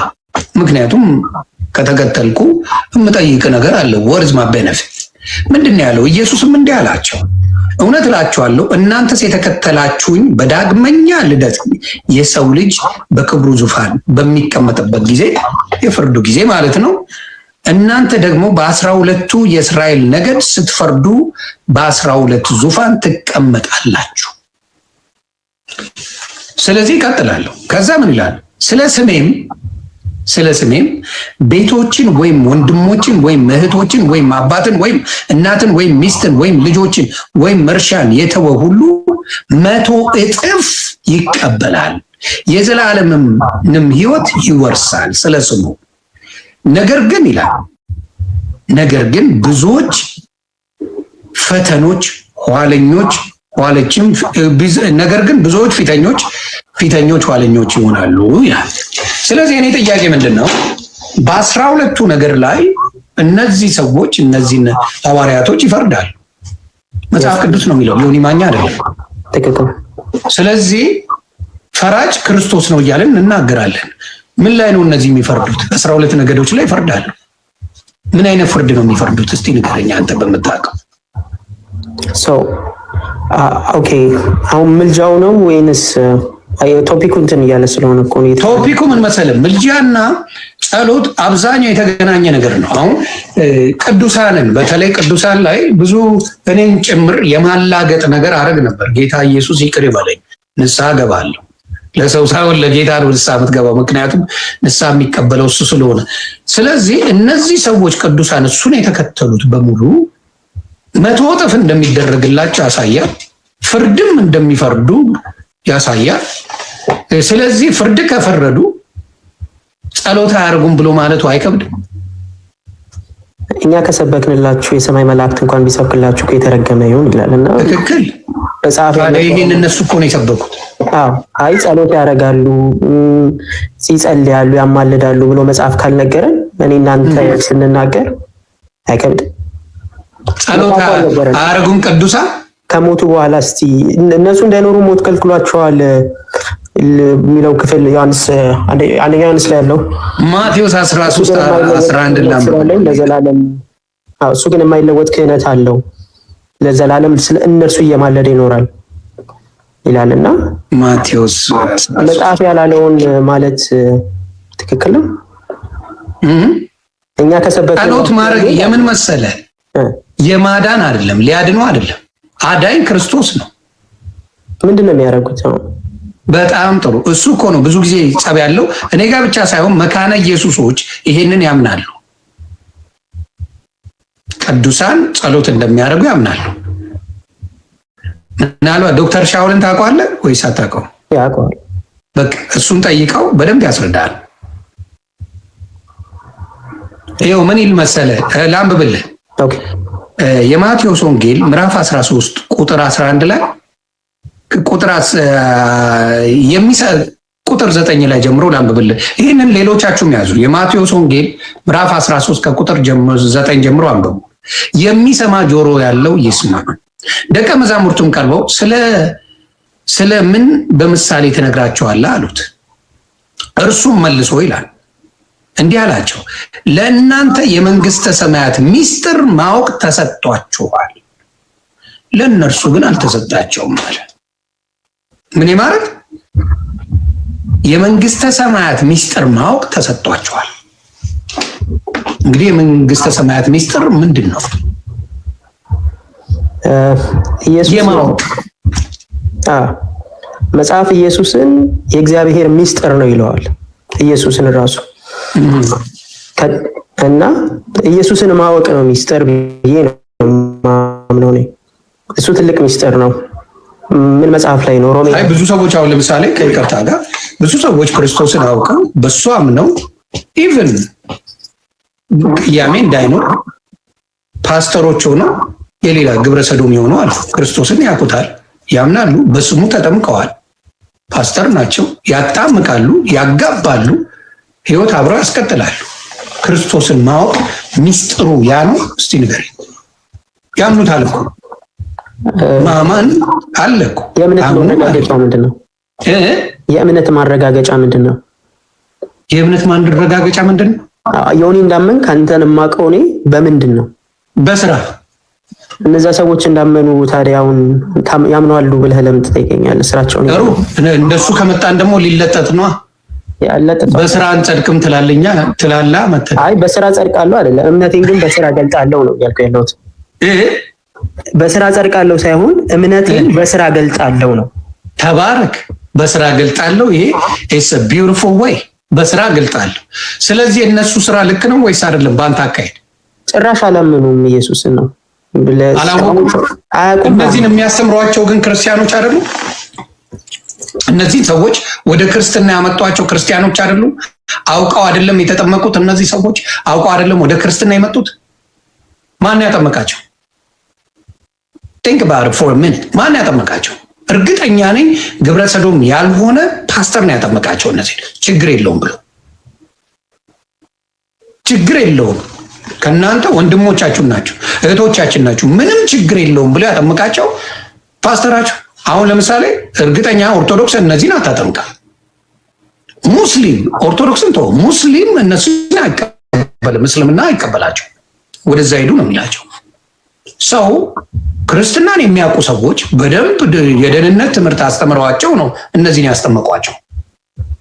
ምን ማለት ነው? በስራ ይገለጣል ስትለኝ ምን ማለት ነው? እስከ ጋብቻ ነው የሚፈቅዱላቸው። ጋብቻ ብቻ ሳይሆን ጾታ መቀየር ቢፈልጉ ገንዘብ ቢያንሳቸው ገንዘብ ፈንድ ነው የሚያደርጉላቸው።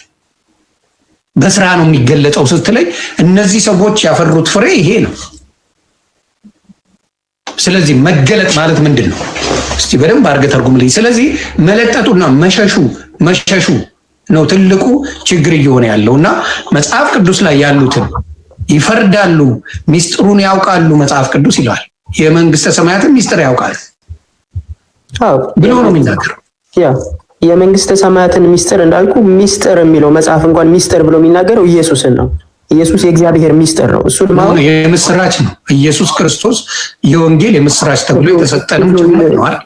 በብዙ መንገድ ይገልጻል ኢየሱስ ክርስቶስን። ክፍሉን አንዴ ቼክ ላድርገው ስልኬ ላይ ያለ። በብዙ መንገድ ነው የሚገለጸው ኢየሱስ። የበጎች በር ተብሎ የበግ እረኛ ተደርጎ ተሰይሟል ኢየሱስ ክርስቶስ። ነቢይ በሀገሩ አይከበርም ብሎ ነቢይ ራሱን አድርጎ ያሉበታል። ነቢይ እንደ ነቢይ ተደርጎ የተቆጠረበት መሲነ ተብሏል፣ ነቢነ ተብሏል። ኢየሱስ ያልተባለው ነገር የለም። ሌባም ተብሏል፣ እብድም ተብሏል። ያልተባለው ነገር የለም። ኢየሱስ ክርስቶስ አይደል እንዴ? go ahead።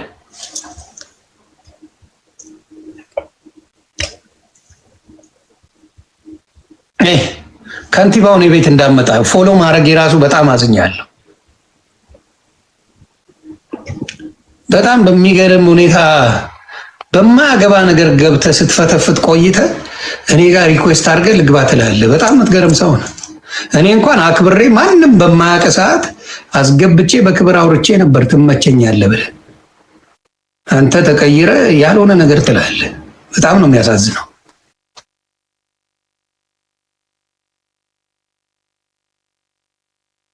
መጽሐፈ ሄኖክ እንትን ላይ 66ቱ ላይ የለም። ኦ ወረደ እንዴ ብራዘር? ወረድክ እንዴ ማ ብራዘር? ኦኬ ለማንኛውም እየተማማርን ነው፣ መማማርም አለብን። ጥሩ ነገር ነው። እንማማር። ማወቅ ጥሩ ነው። መጠየቅ አለብህ። ምን አይነት ጥያቄዎች ነው የምትጠይቁት? በተለይ አንድ ሰው ወደ ክርስትና ሲመጣ የትኛው ዲኖሚኔሽን እንደሚመጣ መነጋገር ያስፈልጋል። መነጋገር ያስፈልጋል። በመነጋገር ጥሩ ነገር ማፍራት እንችላለን። ውጤት ማምጣት በፍቅር መነጋገር ያስፈልጋል። የቤካም በምን ልላክል? አረ በጌታ ቆይ ፎሎማ ትደረጋለህ። የቤካም ፎሎ አድርጌያለሁ። ጀለስ ሙሉ መረጃ ተዘግበኛል።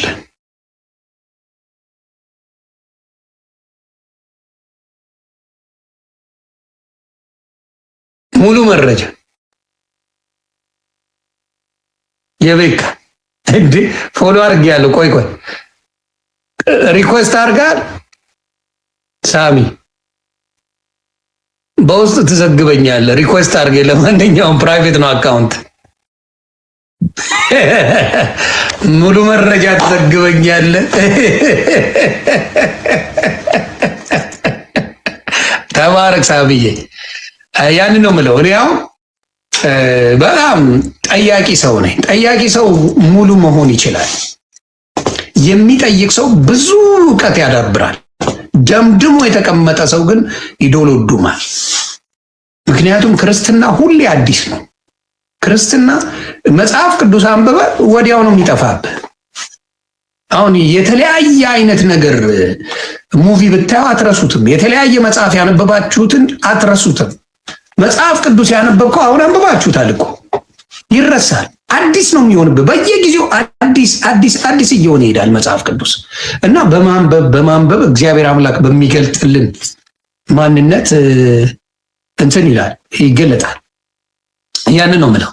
መዝሙረ ዳዊት 33:15 አንብብ። እሺ ታሪ ይመች ታሪ ብረቱ። መዝሙረ ዳዊት 36 ላይ መዝሙረ ዳዊት